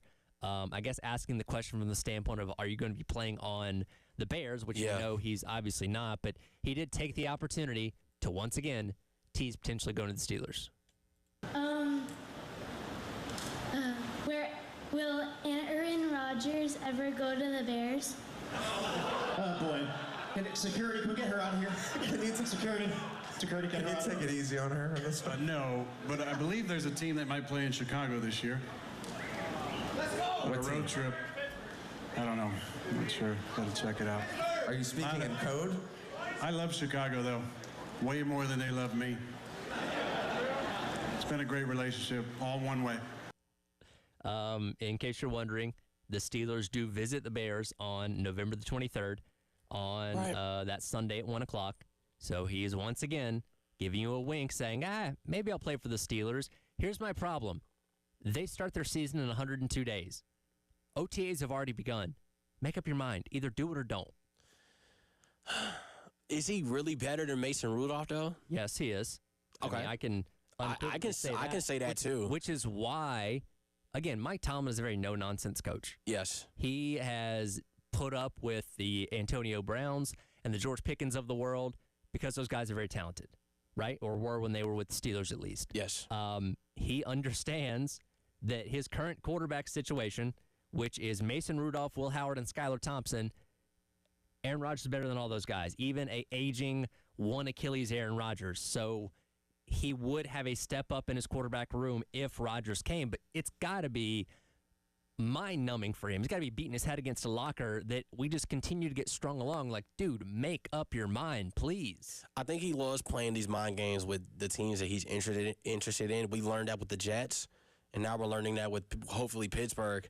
But I personally think he's not, out of the 32 quarterbacks, he's at least better than 3 of the 29. So I want to kind of look at this, and we have the list of projected starting quarterbacks as of right now. How many of them can you definitively say that Aaron Rodgers is better than? Mason Rudolph. Okay, 1. Tyler Show. Okay, and JJ McCarthy. I say that because they have not played a snap in the NFL. That is true. I think that is very easy to open and shut say. And Cam Ward. But we've seen what Cam Ward has done. But he still hasn't played in the NFL. And he still has not played in the NFL. But I can confidently say he's better than Will Levis. In my eyes, he's better than Will Levis. That's not a high bar to clear. So I personally think he is the quarterback for the Titans. I can't sit here and say put him with the Tennessee Titans and see what he's going to do. I don't want him to, mess that up. They drafted young and they got their quarterback. I think that Cameron Ward is their quarterback. So that's kind of why I left him out of it, knowing that he is in the same category as McCarthy. We haven't seen McCarthy because he's been injured. Mm-hmm. Tyler Show, I've never heard of him until the draft. I'm going to be really honest with you. He's out of Louisville, and obviously Derek Carr retired in the offseason, so that kind of sent the Saints into a bit of a frenzy in terms of their quarterback situation, which he was also asked, would you play for the Saints? And he outright said, no, I'm not going to do that. So no chance of that happening there. So, yes, the guys that have never taken a snap in the NFL, unequivocally, we put Aaron Rodgers ahead of them just based on the experience alone. What becomes interesting is, like, Anthony Richardson, I would take Aaron Rodgers over him because I Daniel still don't Jones? think. So you think Daniel Jones is better than Aaron Rodgers? Daniel Jones is not the projected starter, though. But they are in a quarterback battle. They are, but it's Anthony Richardson's job. Like, I doubt Daniel Jones is going to come in there and win that thing. As a Colt fan, I'm just going to sat flat out and say it is Anthony Richardson's job. From what I've heard in the offseason, he's gotten a lot better with his footwork and his throwing. I hope that's the case. We'll see when the season goes on. I can't switch Richardson. Rodgers cannot run like Richardson. If the pocket collapse, what the hell is Rodgers going to do? I still don't like the decision making for Anthony Richardson. I still think he's very raw, and again, he was a developmental quarterback that got thrown into the fire pretty quickly, which I wouldn't have done if I were the Colts. But it is what it is. I would say right now, it may not be a wide margin. If you had to ask me to choose between the two, I'm probably going to pick Aaron Rodgers. So that's 5 quarterbacks we think he's better than. Like Drake May in New England, who, again, has a full season as starter now, didn't have any talent around him. Well, now he does. A year ago. Now he does. Now he does. So I think the jury's still out a little bit. I'm not putting him over Drake. This is where the question of, okay, Drake's upside going forward is a lot higher, right? Because he's only going to continue to get better. Aaron Rodgers isn't magically going to find the MVP juice all over again. Like, he is what he is at this point in time. If I'm having to start my team today, I'm probably go with Drake May over Aaron Rodgers. Again, it's a tough decision to make. That's hard, too. I think the upside is there. How about Justin Fields, the guy that he's quasi-replacing along with Russell Wilson? That's hard, too. In Pittsburgh. That's a hard one, too, because he's going to the Jets, and they have talent. They have a defense. I mean, that might be their answer. I don't know. I've never seen him in that situation, and they got a new coach. So the coach did not want him to come back. So again, I think the decision-making dings Justin Fields a lot. Athletically, absolutely, he's a better athlete than Aaron Rodgers is, but some of the throws that he makes, his decisions down the field, I still think Aaron Rodgers is probably a little bit better than that. Now, obviously, you have the injury situation with Aaron Rodgers, which dings him a little bit.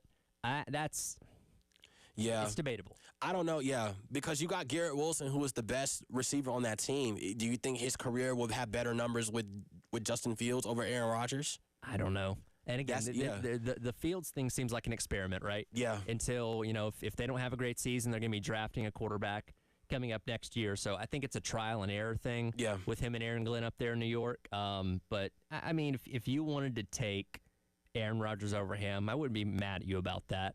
How about the other guy who's replacing Russell Wilson, who's the projected starter with the Giants? They both won a Super Bowl. I don't know. Me personally, I thought Jameis Winston was going to be the starter. I really thought he was going to be. Before Russell came, I thought Jameis Winston was going to be the starter. Now, I would say he could potentially start over Joe Flacco in Cleveland. God, Flacco's like... He's been in the league since I was in elementary school. Yeah, and Flacco's best, like when the Ravens won the Super Bowl, that was Joe Flacco playing his absolute best football. Yes. His best was not as consistent. Again, he hasn't quite had the injuries that Aaron Rodgers has had, obviously. But I could see taking Rodgers over him, certainly. Yeah. And again, we're talking about current Aaron Rodgers. We're not talking about MVP Aaron Rodgers, Super Bowl Aaron Rodgers. We're talking about where Aaron Rodgers sits as of right now. Yeah. So I think, and again, we don't have time to go through the entire league, but I think you're probably saying he is better than, I don't know, maybe somewhere around a third of the quarterbacks, maybe not quite that much. That's probably about right. My examination on him, most of the quarterbacks can run. They can throw and they can run. If you can't run, good luck. You have to have a good offensive line to protect you if you cannot run. That's my only problem with Aaron Rodgers is that he used to have those wheels. Now you got bad wheels with flats, and you don't know how to get the nail out of your flat tire type of deal. So, again, we'll see if he decides He wants to play football this year, and the Steelers are anxiously waiting that decision. We'll come back. We'll wrap up the hour, hit some NBA playoffs. Coming up next, Extra Point, Tyler and Jalen here on the game.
Welcome back in. Next point. Tyler Ed, Jalen Tart with you. A couple more minutes here, wrapping up 10 o'clock hour. NBA playoffs roll on. These series getting a little lopsided. Last night, you had the Pacers pick up the 130-121 win on the heels of a triple-double by Therese Halliburton to pick up the 3-1 series advantage as they move on to game number 4 coming up tomorrow and likely complete that gentleman's sweep and punch their ticket to the NBA Finals. I hate to say it, yeah, I think it's over. Yes, it's going back to the Mecca in Madison Square Garden. I think it's over in 6. I think it's over in 6. And what you think the Knicks will get one more? I think it's over in 6. If they get this one and they somehow end up getting Game 6, we got to see it. That'll be a huge momentum swing. The problem last night is the Knicks didn't get it out by 20. Well, I think they got 16 was the most at one point last night. The problem for what I saw when Halliburton was passing the ball, the other players were making their shots, and New York had no answer for that. And then they were turning over the ball. 17 turnovers, that's not going to help you win. And then most of those turnovers came from Jalen Brunson. And then you dug yourself in the hole. You were down by 5. The game was tied with 2 minutes left to go in that until halftime. You were down by, 9-11 in the second half. You clawed your way back with Mikal Bridges bringing the game close to 5.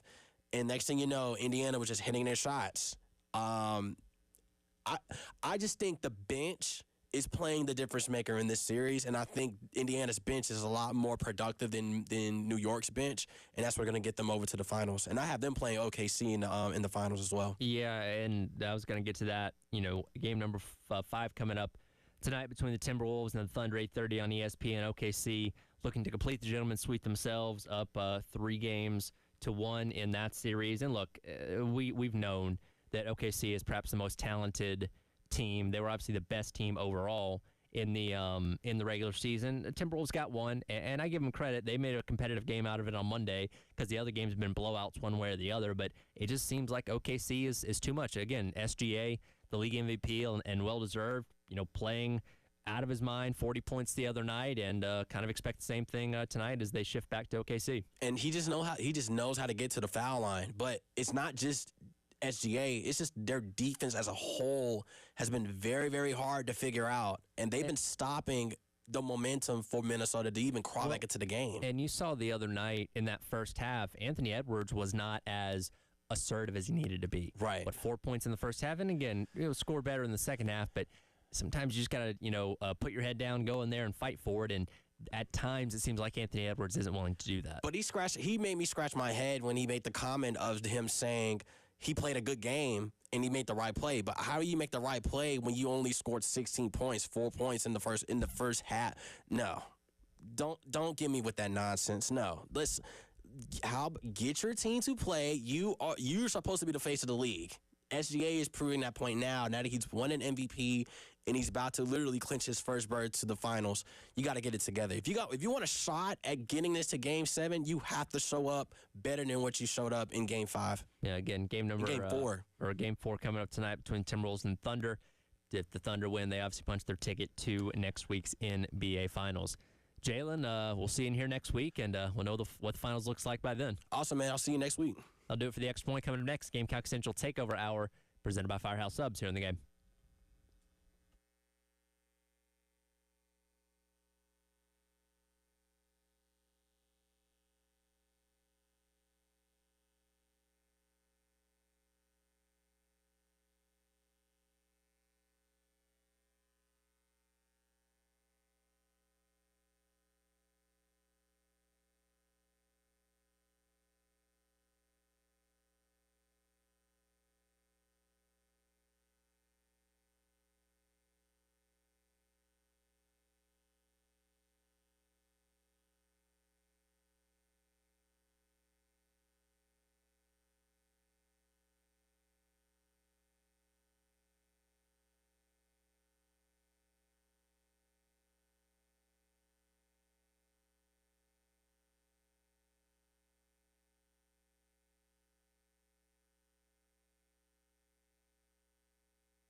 11 o'clock, welcome in. Gamecock Central Takeover Hour, presented by Firehouse Subs. Tyler West and Chris along with you. Inching towards the end of May. Today, May the 28th. It'll be June next week. Guys, we're 95 days away from kickoff. Slowly but steadily, we're getting there. Mike Furry said the other day it was going to fly by. I really hope it does. Long summer ahead, but hopefully before we know it, we'll be teeing things off against Virginia Tech. Yeah, it's already been a week almost since we talked to Mike, so even that has flown by. And you know that thing about the older you get, the faster it goes. Very true. 100% true. It doesn't feel like that was 5 days ago that we talked to him, and now here we are. You guys fans of trivia? You guys good at trivia? Terrible. You guys competitive? What's the topic? Now, are you guys competitive against one another? How do you do competition? I don't really know where this is going, but I'm afraid to answer. I have an idea. Questions. Trivia, I'm not good at, so I'm more competitive about stuff that I know I'm good at, and I tend to quietly bow out of things that I know I'm not good at. Well, unfortunately, this past weekend, softball came to an end, so live Gamecock sports are, as far as stick and ball sports that we typically talk about, are done until we get football coming up in the fall. Got a long summer ahead, and we got a countdown every single day. 95 days worth of trivia between the two of you to see who comes out the winner by the time kickoff gets here. I will have a trivia question for you each and every day, and if you get it right, you'll get a point. Again, what is the topic? Something related to the countdown number. So, but is it related to South Carolina? It is related to South Carolina or college football in general, based on how many days we have until kickoff. So I have a trivia question today to start things off based on the 1995 South Carolina football team. 95. Oh, okay. Yeah. All right. Well, yeah. We were 95 days away. Is there going to be a mercy rule? Like if Chris just run rules me, we'll just end the county? If he starts running away with it and you want to bow out, we can have that discussion. You say it like that. First of all, Tyler, were you alive in 1995? I was not. I was born in 96. God, I really was like joking. Ouch. Okay. We need a minute. Yeah. New information. I'm not quite 30 yet. Almost there. Not quite. Okay. So you guys down with this? A little bit of trivia? I don't really feel like we have a choice. I'm not sure if I'm let's down do with it. But it's in the show notes. We should have sent those topics, huh? Yeah. Hey, if you guys don't send me stuff, it's all my call. All right. Do you have one ready? I do have one ready. Our topic for 95 Wait, do we have to ring in? Do we just have to say it? What's the... Just say your name first, and you'll get to answer first. How about that? Okay. Topic, 1995, since we're 95 days away from kickoff. Who did South Carolina have its last tie ever against in the 1995 season?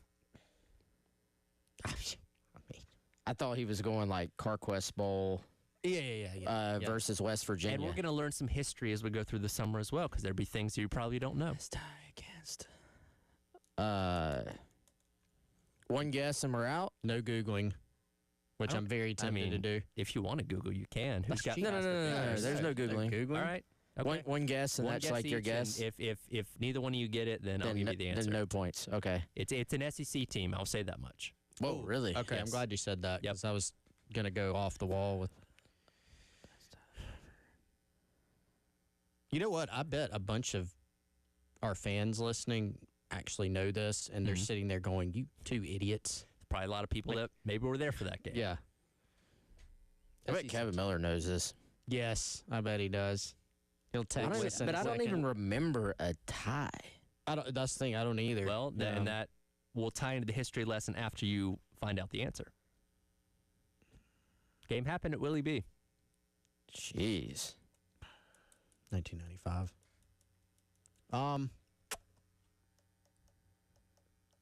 Lots of dead air here. Who's going first? You've got a 1 in 11 chance of getting it right. Right. Pre-expansion, at least. It's not A&M, Missouri, Texas, or Oklahoma. None of those. Wipe those off the board. All right, hold on. Give me Kentucky. All right, your answer is Kentucky. What's yours? Mississippi State. Incorrect on both. Number 14, LSU. 2020 tie on September the 30th, 1995. Now, history lesson, this was the last year that ties were allowed in college football. That postseason, overtime was introduced for bowl games.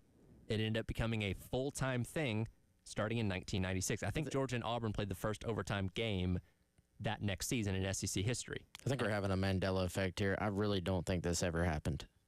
That they tied with LSU? Yes, I can confirm. I'm looking at the box score. Mandela effect. Now, they did play both Kentucky and Mississippi State that season. That's probably on Jefferson Pilot Sports. Dave Neal. With Dave Neal, Dave they broadcasting it. The LSU game was on Jefferson Pilot. Mississippi State was on pay-per-view, actually. Remember when you actually had to pay for games? $30 for... Which I guess technically ESPN Plus games are pay-per-view. That would have been a $9.99 offering, probably. Hopefully. Or less. Yeah, $30 back then. How many people tuned into that thing? I'm kind of surprised, actually, that they played Mississippi State that season. It was kind of a wild guess on my part. Yeah, I mean, I'm looking at it here. Weird. That's super weird. You had a Stanley Pritchett touchdown. Mm-hmm. Yeah, you had a couple Reed Morton field goals, and here's one for you. A Steve Tannehill touchdown pass to Monty Means. Those are your scores. You know, we're in era today, and we'll get into what Sankey talked about at the SEC meetings coming up in a little bit, where everything's about wins and losses and records and all those kind of things. Could you imagine the committee trying to split hairs over a tie? Like, if instead of South Carolina losing to Alabama, what if they tied? And you're trying to figure out the better of the two because of that. Like, at least... Gamecocks would have gotten in if they tied. Strong argument there. I don't think there is an argument. Their other two losses are not as egregious as Alabama's would have been. That Oklahoma game standing out more than the others. And it's a road tie instead of a road close loss. Yes, it is. So you get like the tiebreaker for going on the road and tying. Well, we're off to a rousing start with our answers so far. So no point today. Again, you've got an entire summer. No points to try and get this right. By the way, the last tie in college football, November of that year, Wisconsin and Illinois, a riveting 3-3 game. Wow. As Illinois was fighting for bowl eligibility, they did not get there because they tied. And Brett Bielema went on to coach both of those teams. Yes, later. he did. Funny enough. So, again, the bowl season that year, we got overtime introduced, and then it became full-time in 1996. And obviously, we've kind of screwed it up now with the dumb alternating two-point shootout thing, but we still have a way to determine games when they do end in ties and regulation. And back in 1995, the powers that be in college football realized ties were a problem. There was a lot of ties that year, and they made a decision for the betterment of the game of college football as a whole by introducing overtime. We don't do those kind of things anymore, unfortunately, because now everybody is looking out for their own self-interest, which leads us into something we talked about yesterday, what's going on at the SEC spring meetings, namely what Greg Sankey's been talking about for the past couple of days. It's all about looking out for your own conference, and the rest of college football be darned at that point. Tyler has segues today, too. I mean, that was fantastic. In my opinion, Tyler just plans out the show, and we come in and babble from now on. So you're free to introduce topics. Which is why I ask every day. No, I'm great. We don't want to now. I'm happy with this. What? Okay, I get what you're saying. Are the conferences though not? Is Greg Sankey not paid to look out for the best interest of his people? He is. That's what Chris and I talked about yesterday. His job is to make the SEC as profitable as possible, and he does a really good job at that. And the SEC being profitable is usually not in the best interest of the rest of college football. But again, his job is not to make college football better, it's to make the SEC the best that it possibly can be. So he's just doing his job. He is doing his job. But again, the discourse around this week from national talking heads and stuff like that, people furious with his answers on things, is because what's best for the SEC is hurting college football as a whole in the overall general opinion of things. I mean, yeah, look, Sankey's going to go up, and he's not the czar of college football. He's not the president of the NCAA.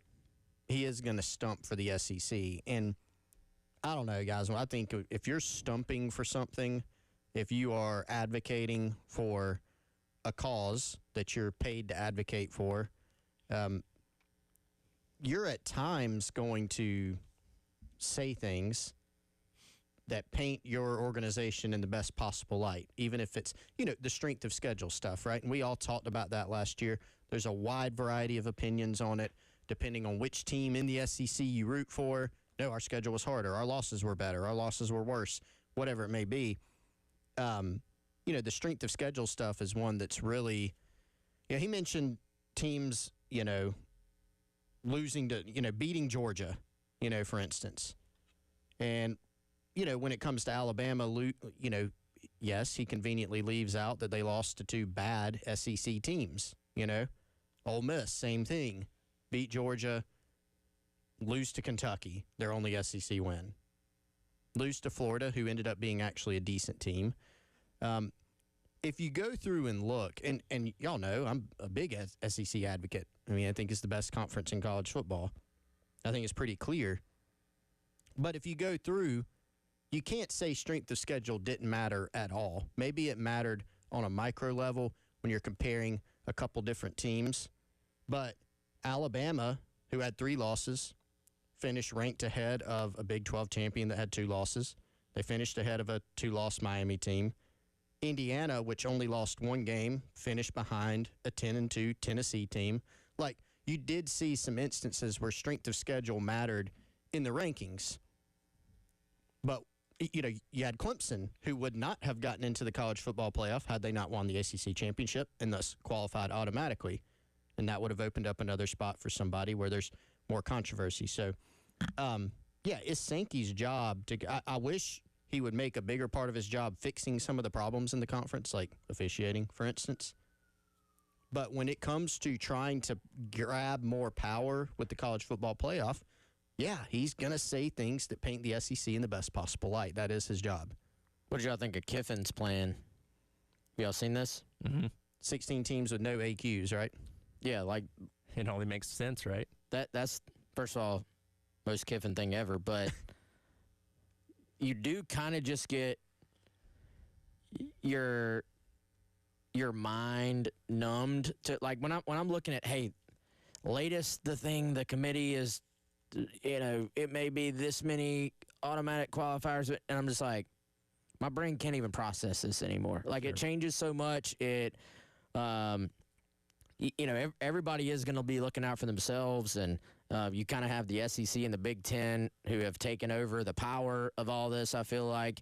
And ultimately, just give me the best teams. I personally would be okay with them plugging it back into the BCS formula, or an updated BCS formula, and at least that way you take some of the human element out of it. Now, that may not be as good for TV, but I think, the build-up, but the whole thing with the BCS was was that 2 schools only got in. So there were schools that were deserving that got left out. But if you have a bigger number there, why did we decide it had to be a committee now? Well, and if you have a straightforward just top 16 teams get in, there's obviously going to be a debate when you get to 15, 16, 17, and 18. You're going to have more flawed teams there with 3 and 4 losses. That makes the arguments a little bit tougher, but the unequivocal best teams are going to be in that top 10 to top 12 to where there's no debate about them. Again, we're not splitting hairs between 11, 12, and 13 with SMU, Indiana, and Alabama. Like, all those teams would get in, and we're not having that debate. Yeah, no, 100%. I think in a lot of ways we have overcomplicated this, and it seems like we're getting even more complicated as opposed to getting more simple. And now one of the proposals on the table for a 16 team is a double bye for the top 2 seeds to, I guess, still value conference championships and all that kind of mess. It's messy. They're going to figure it out at some point. What it's going to look like, we don't know, but hot topic of conversation at the SEC meetings down in Destin. We'll get into a little bit of what Sankey had to say yesterday in terms of scheduling, particularly when it comes to out-of-conference games and the value of that going forward. That's coming up next. It is the Gamecock Central Takeover Hour presented by Firehouse Subs. Tyra Wiz and Chris on your Wednesday on the game.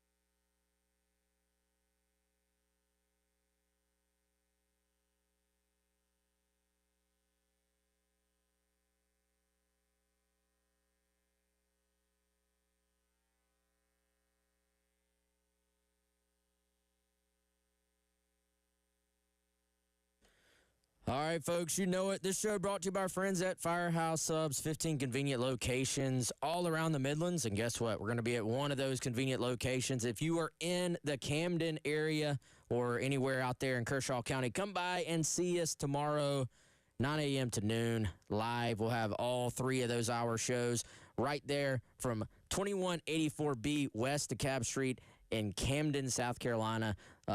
I think we have actually been there once. Have we not? We've been all over. We've been there one time, so we're going to be back out at beautiful Camden, South Carolina. Come out, hang out, see us, and, of course, get you a great Firehouse Subs for lunch. Maybe one of your last opportunities to try one of these 2 new hook and ladder subs, or, of course, they always have your favorites. My favorite still brisket, add bacon, but we're going to have all the subs tomorrow. So come see us, hang out, get some lunch. Firehouse Subs, Camden, South Carolina, tomorrow.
I'll go back to the last year of 14s when Texas and Alabama played as a non-conference game.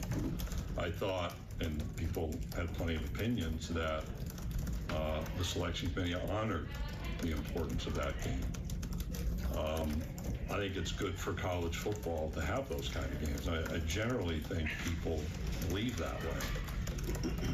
But you've seen the dominance of CFP access becoming such a big deal. So if you pivot If you pivot some access points, perhaps you can not be as threatened by a loss. Or is it a reward for a win that becomes greater or an offset, particularly a rigorous win?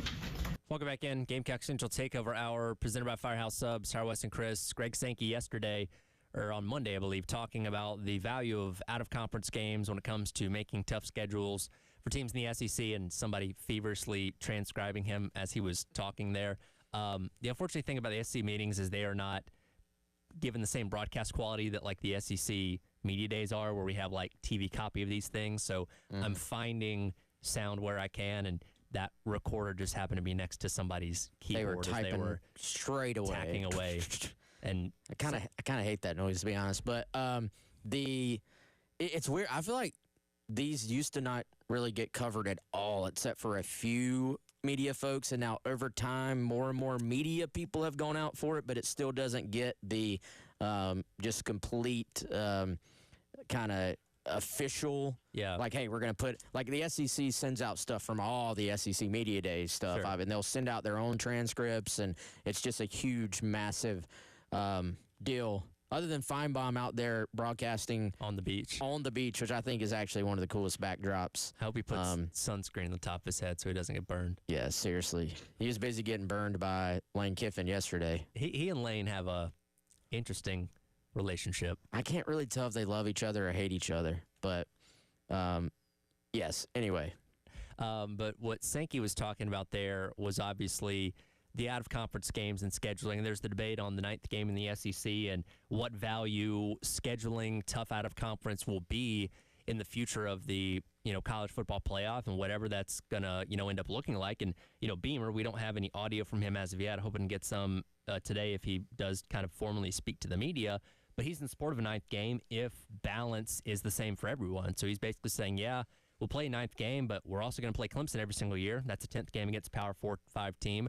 We're scheduling the likes of Virginia Tech and Miami and North Carolina State and all these tough out-of-conference opponents. That's 11 now. Like, I don't want to be the team, South Carolina, that's got 11 Power 5 opponents and everybody else has got only 9 or only 10. Like, it's got to make sense for everyone. And again, the initial reason behind scheduling these games was to beef up your resume, but again, going around and around about the debate of where the playoff committee is at with things, is that as valuable as we think it is going forward in whatever this new edition of the playoffs is going to look like?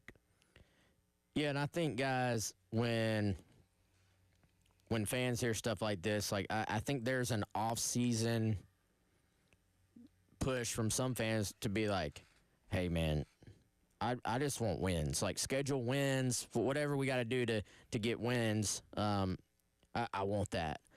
But then when you get into the games and you see, not picking on anybody, but Akron on the schedule. Don't disrespect the Zips. All disrespectfully. So when your fan is going to be very upset, Wes. Yes, the dozens of Zips fans. But they got a guy on the cover of College Football 26. We'll get into that later, but they did get a fan on there. Or no, I think that was Toledo, actually. Toledo, maybe. One of the you don't even know who it was. One of the two Ohio disrespectfully. So I completely lost my train of thought. Point being, nobody's getting pumped up about going and watching Akron play. Yeah. Except for roster nerds like me who are like, oh, man, we might get to see the third-string safety play late in this game. But you're even if it's a sellout, it's not a big boy sellout. You've given away some tickets, you've done some promotions, you've done everything you can to get it, and then you're still going to have, people, especially if it's a late night game, people are going to leave early.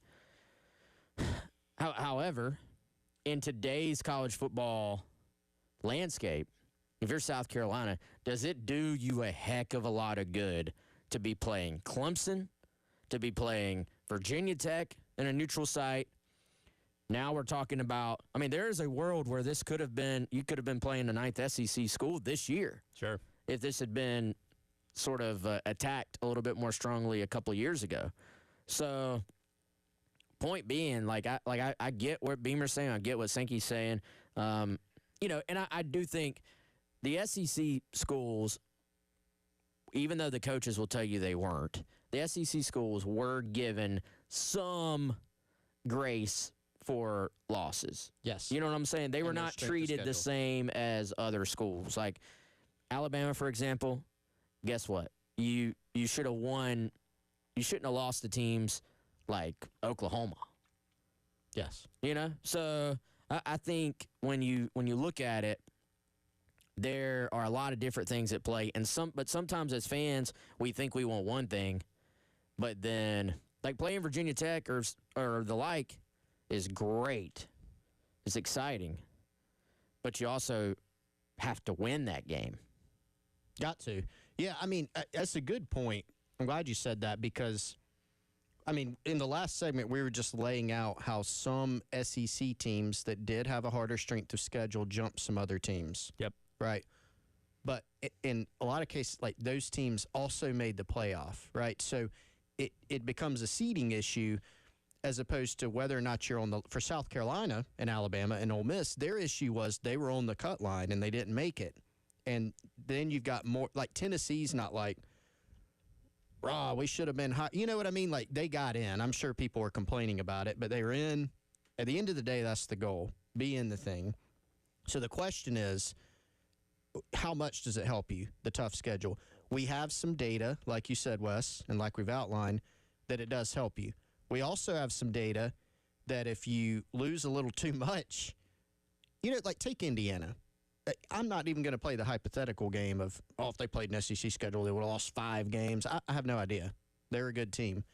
But at some point, how much does it help you to play a 9-game SEC schedule plus Clemson plus another, a Miami, a Virginia Tech if you're South Carolina versus an Indiana? If the schedule is that much harder, even if you are a quote-unquote better team, you're probably going to lose an extra game or an extra 2 games. At the end of the day, the committee's going to have a hard time, even if you have the most difficult schedule in the history of college football by their metric. They're going to have a hard time saying, I got a 1-loss team and I got a 3-loss team. Like, that's going to be tough for them. And in some way, you kind of understand that. Sure. Well, it was like the debate last year. We looked at Florida's last back half of the season and the 5 toughest games they played were at the end of the year against Texas and Georgia and Ole Miss and all those kind of things. And obviously they ended up winning the Ole Miss game and that kind of stuff. But I remember the hypothetical being thrown out there like, hey, if they went 7-5, won the first 7 games, lost the last 5 games against the toughest opponents that they played. We obviously didn't know Florida State was going to be as bad as they were. But it's like, how good could you actually say Florida is? Because, yeah, they lost 5 games, but they lost against some of the best teams in the entire country. And again, that's a big hypothetical, and there's no way of proving that or anything along those lines. But that's what is frustrating about these conversations in college football. There's no perfect way to do this because you have so many teams, so many conferences, and it's not like saying, hey, in the NFL, the Packers schedule is better than the Panthers schedule or something along those lines. It's a pretty fair balance no matter who you're playing because the league is so tight and there's only 32 teams. There's no perfect way to do this in college football, and unfortunately there never will be. Well, and the NFL is also building their teams all on the same rules, and it's not like you could say one division has more money than the other divisions to spend. Like some people would argue, hey, the SEC, you are playing in a tougher conference, but because you're in a tougher conference, your conference brings in more money, you have more advantages. So that's just the pros and the cons of being in the SEC, that there's going to be some cannibalism within your conference. Speaking of money, by the way, Steve Sarkisian being a little bit honest about what the actual cost of the Texas roster is. We'll dive into that coming up next. Gamecock Central Takeover Hour, presented by Firehouse Subs here on the game.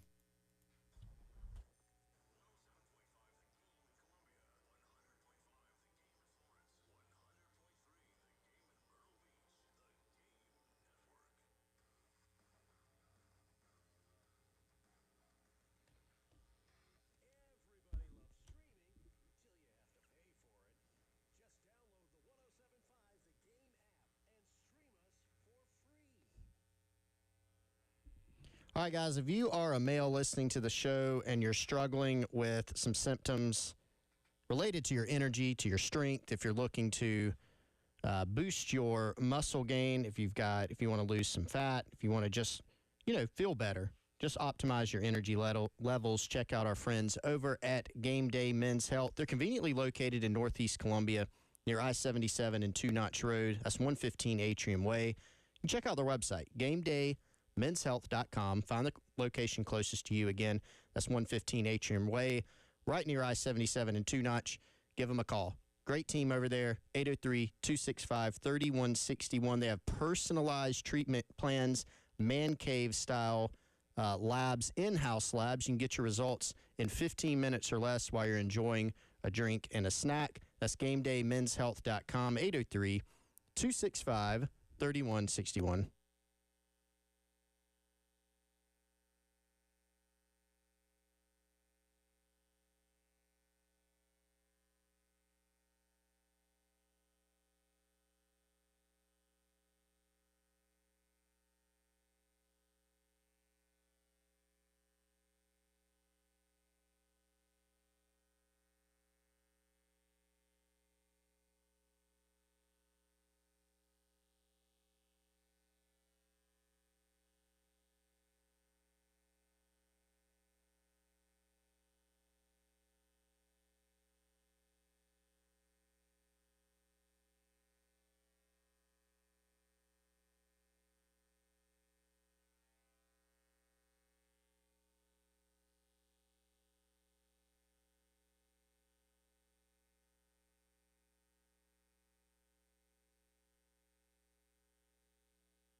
Welcome back in. It is the Gamecock Central Takeover Hour presented by Firehouse Subs. It's West and Chris assessing the state of the SEC as the spring meetings roll along. Again, hearing a lot from Greg Sankey. We'll hear some stuff from coaches as the week moves along as well. One coach yesterday, Steve Sarkisian, wanted to clear the air about the actual value of his Texas roster for 2025. Of course, we had heard the number that it cost $40 million for the roster this upcoming year, and Steve Sarkisian wanted to tell us yesterday that wasn't quite the truth. What's frustrating on that was it was a little bit of irresponsible reporting, right? It was one anonymous source said that that's what our roster was. I wish I had $40 million on our roster. We'd probably be a little bit better team than we are. But the idea to think that a lot of other schools aren't spending money to get players. I mean, it's the state of college football right now. It is what it is. And hey, we're fortunate. Don't get me wrong. We've got great support. Christo Connie, our athletic director, does a fantastic job and on our donors. And hey, people are excited. And we've been to the CFP 2 years in a row. And we've had, 20-something guys drafted the last 2 years. So it's been great. It's been a great run. I wish I had about another $15 million or so, though. I might have a little better roster, but so get two or three fullbacks for $15 million. What's crazy about this day and age that you guys operate in, and I've watched this for 25 years now. This whole the evolution of Twitter and social media and podcast. One guy writes an article from an anonymous source that says that's what our roster is. Mm-hmm. Everybody ran with it, and I'm talking real publications ran with it, and it was like, that's what's going on at Texas. Nobody asked me one question. Mm-hmm. Okay, sure. But if that's what you think, that's fine. If that's the narrative you want to paint for our team, that's fine. Whatever. Now, to be fair, NIL numbers are not public. It's not like we can look at them like NFL contracts and those kind of things. So when we hear something get thrown out there, then we kind of run with it because that's the information that we have. That's what's presented. And again, when enough people start talking about it, it is kind of accepted as truth to a degree. So I can understand the frustration there a little bit. But the reason why everybody talks so much about it is that number was so high compared to what we were led to believe was the most expensive roster last year with Ohio State at $20 million. You were essentially saying they doubled the money that Ohio State spent on their national championship team a year ago. And as you kind of heard him say in a roundabout way, sounds like it's maybe around $25 million. Because he said, I need another $15 million, that'd be great. So do the math there, about $25 million, which is still more than Ohio State spent a year ago, and probably, if not one of the most expensive rosters in college football, regardless if they actually hit the $40 million mark or not. Yeah, and that was a purposeful comment to say, I wish I had 15 more, right? Like, didn't y'all take it that way? Like, it was like, he wasn't going to say it's a 25 mil give or take roster, but that was a great, honestly, pretty smart way to just kind of offhand say it. But, not a surprise if that is the case, not a surprise that it is, a little bit more than last year. Typically, I mean, just with inflation, and unless this thing completely resets, which, as we know, to this point, it hasn't. If anything, you look at what the players in the transfer portal were commanding, the top guys this offseason compared to last offseason, it did go up a pretty good bit. So not surprising to me that whoever ends up being the highest paid roster will be, higher than last year. Kind of interesting to me, and maybe that's completely right. That somebody was $15 million off. But it did kind of it seemed to me like Sarkisian, maybe if you're a coach and he's got the best roster money can buy, maybe you just don't want that pressure. You know what I'm saying? Maybe you don't want the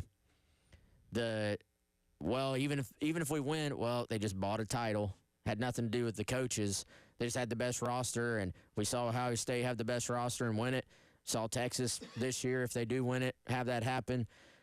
It would make some sense from a PR standpoint to go ahead and be pushing back on that. And but also, what are we even talking about? Like, I mean, Arch Manning probably is going to make Lord knows how much from true, legitimate marketing deals. Sure. So, how is that included in that 40? Was the 40 mil made up? Was that just, hey, this is what these guys are truly making? But that's really not. If Arch has $5 million worth of like national deals, that's not coming out of Texas's budget. That's so true. What are we even talking about? And again, it's not like they can't open their books up and show us, so they can make up the numbers if they want to, and we wouldn't know either way. Do you know who originally reported the 40 mil? Yeah, it was Kirk Bowles with the Houston Chronicle. And he had talked to, it was couched as one source. Mm-hmm. Obviously, I have no clue who it was. But I think you make a good point. Like, how are you counting all these different buckets, How are you counting corporate NIL dollars, legitimate You know, especially with somebody as high profile like as Arch. And he's not the only one. They recruit very well. They have other marketable players, especially in the local, in Austin, throughout Texas, in the Midwest, and then national, You got the rev share dollars, and you have booster-funded NIL, which we'll see what happens with the House case, but a lot of programs, collectives, have been spending that money before the House settlement, because spend it while you got it, spend it while you can, until we know what happens. But, yeah, I mean, it's hard to tell. Remember when Ryan Day from Ohio State was quoted a few years ago saying, hey, I think it's going to take $13 million to build a championship roster. And everybody, oh, my gosh, $13 million. And now that's like, you're only spending $13 million. Well, that's your rev share for football now. That'd be your bare minimum with rev share. Yeah, you can't do that. Remember the sliced bread report, A&M? They supposedly spent $30 million on their 2022 class or something. And look, that was that was completely off, I'm sure. They probably spent/promised some, probably not $30 million. But, it's kind of like, how are you counting it? There's a lot of particulars that we don't know. I think what we can be safe in saying is that Texas, for all the reasons we've laid out, rev share, corporate/business NIL sponsorships, plus what they're spending through the One Texas Fund, I think it's called.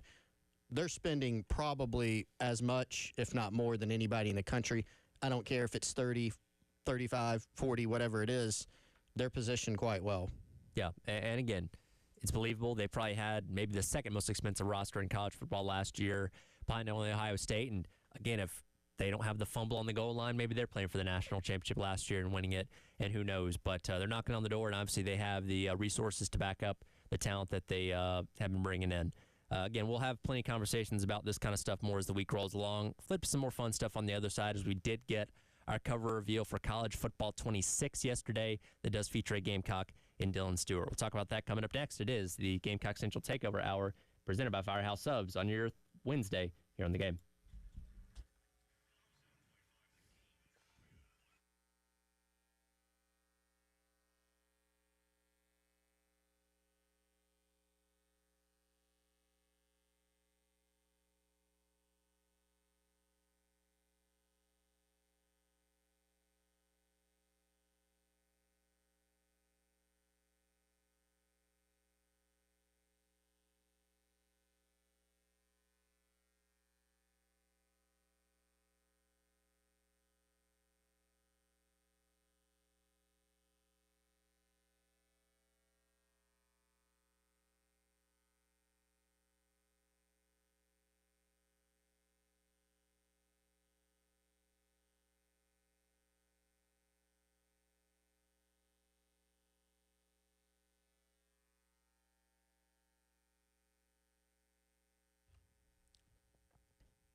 All right, everyone, another one of our great partners here on The Game, Krantz Cooling and Heating, Krantz, cooling with a K, KrantzCooling.com. You can give them a call also at 803-672-3224. Locally owned and operated family business right here in the Midlands since 1983. The Krantz family has been serving residents and businesses with the best, most reliable HVAC systems and service, all from a great, friendly team. I've worked with them personally. They've been to my home, Loved him so much that when my family moved from the upstate to Irmo recently, my mom's side of the family, we recommended the folks at Krantz to help them install some mini split systems in their house. I've got one too. They do an amazing job heating and air repair, maintenance, and installation for your home or business. KrantzCooling.com or 803-672-3224. Give them a call today.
Welcome back in.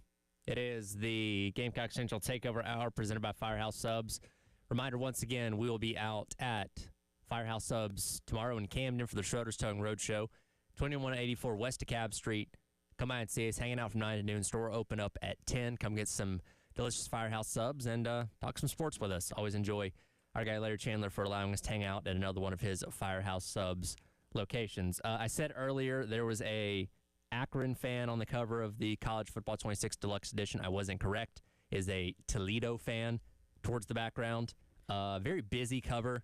The Deluxe Edition is. You have the primary cover with Ryan Williams, who's now 18 years old, and Jeremiah Smith, both obviously prolific wide receivers for their respective schools. They're kind of forefront on this cover as well, but it features a lot of people, fans, players, coaches, band members throughout college football, referees in there as well. Including Dylan Stewart, who is tucked on the right side, right behind Ryan Day and Caleb Downs, standing next to Dan Lanning. So we have a Gamecock on the cover of College Football 26 Deluxe Edition that will release July 10th. Yeah, very cool. I think, you know, say what you want about the last game. I know people had some criticisms on it, but I do think they have tried to pack as much college football, just inclusion in terms of different schools and traditions, and trying to kind of capture what makes college football, even in our super modernized, super professional version of it, the stuff that makes it special. So very cool to see Dylan Stewart on there.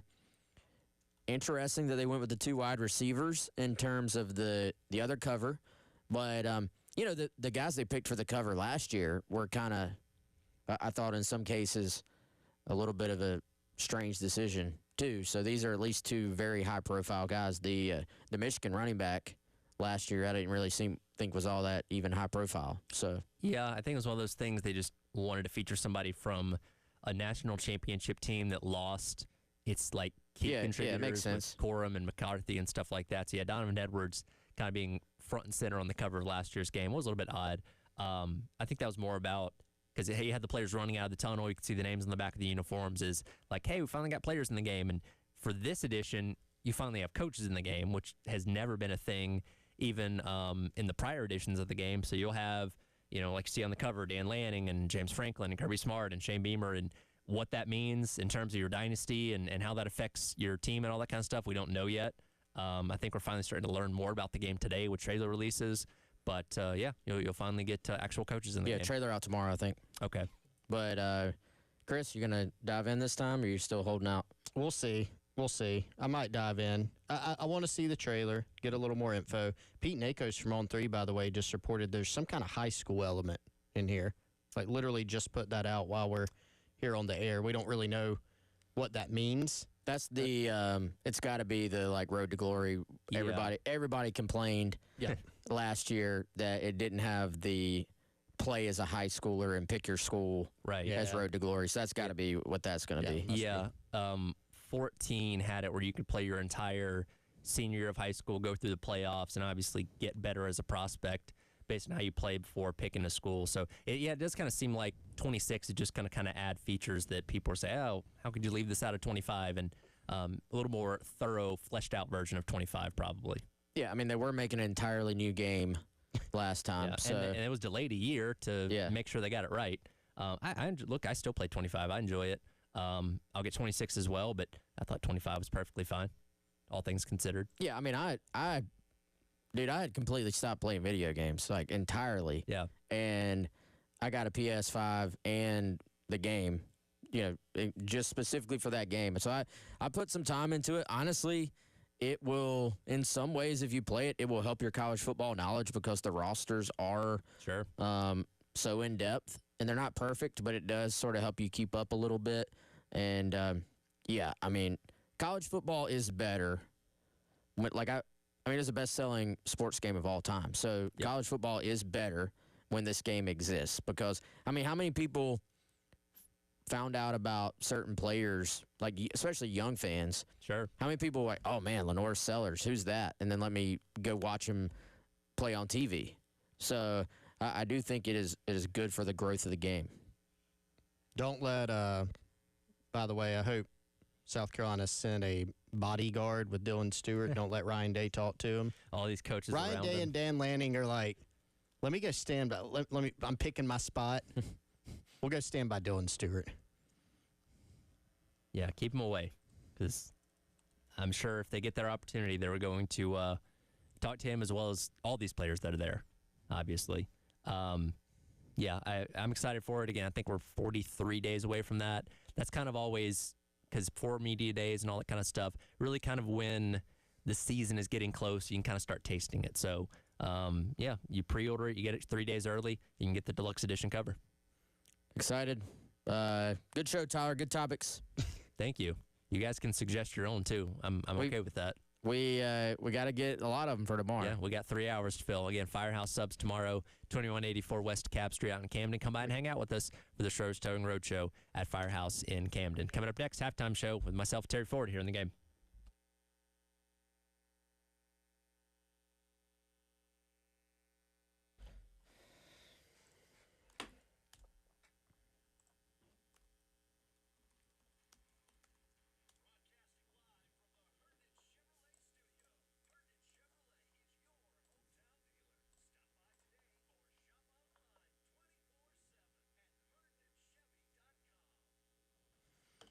All right, folks, before we get out of here, let me tell you about our friends over at Integrated Media. Phone number 803-948-8327. Website integratedmediainc.com. We can get more information about all of their great services. They have been to Chris's home. They have been to my home. Let them come to your home as well. The beauty of it is they have a lot of just wide-ranging services. As I've told y'all many times, for me, it was about just making sure not only that we had whole home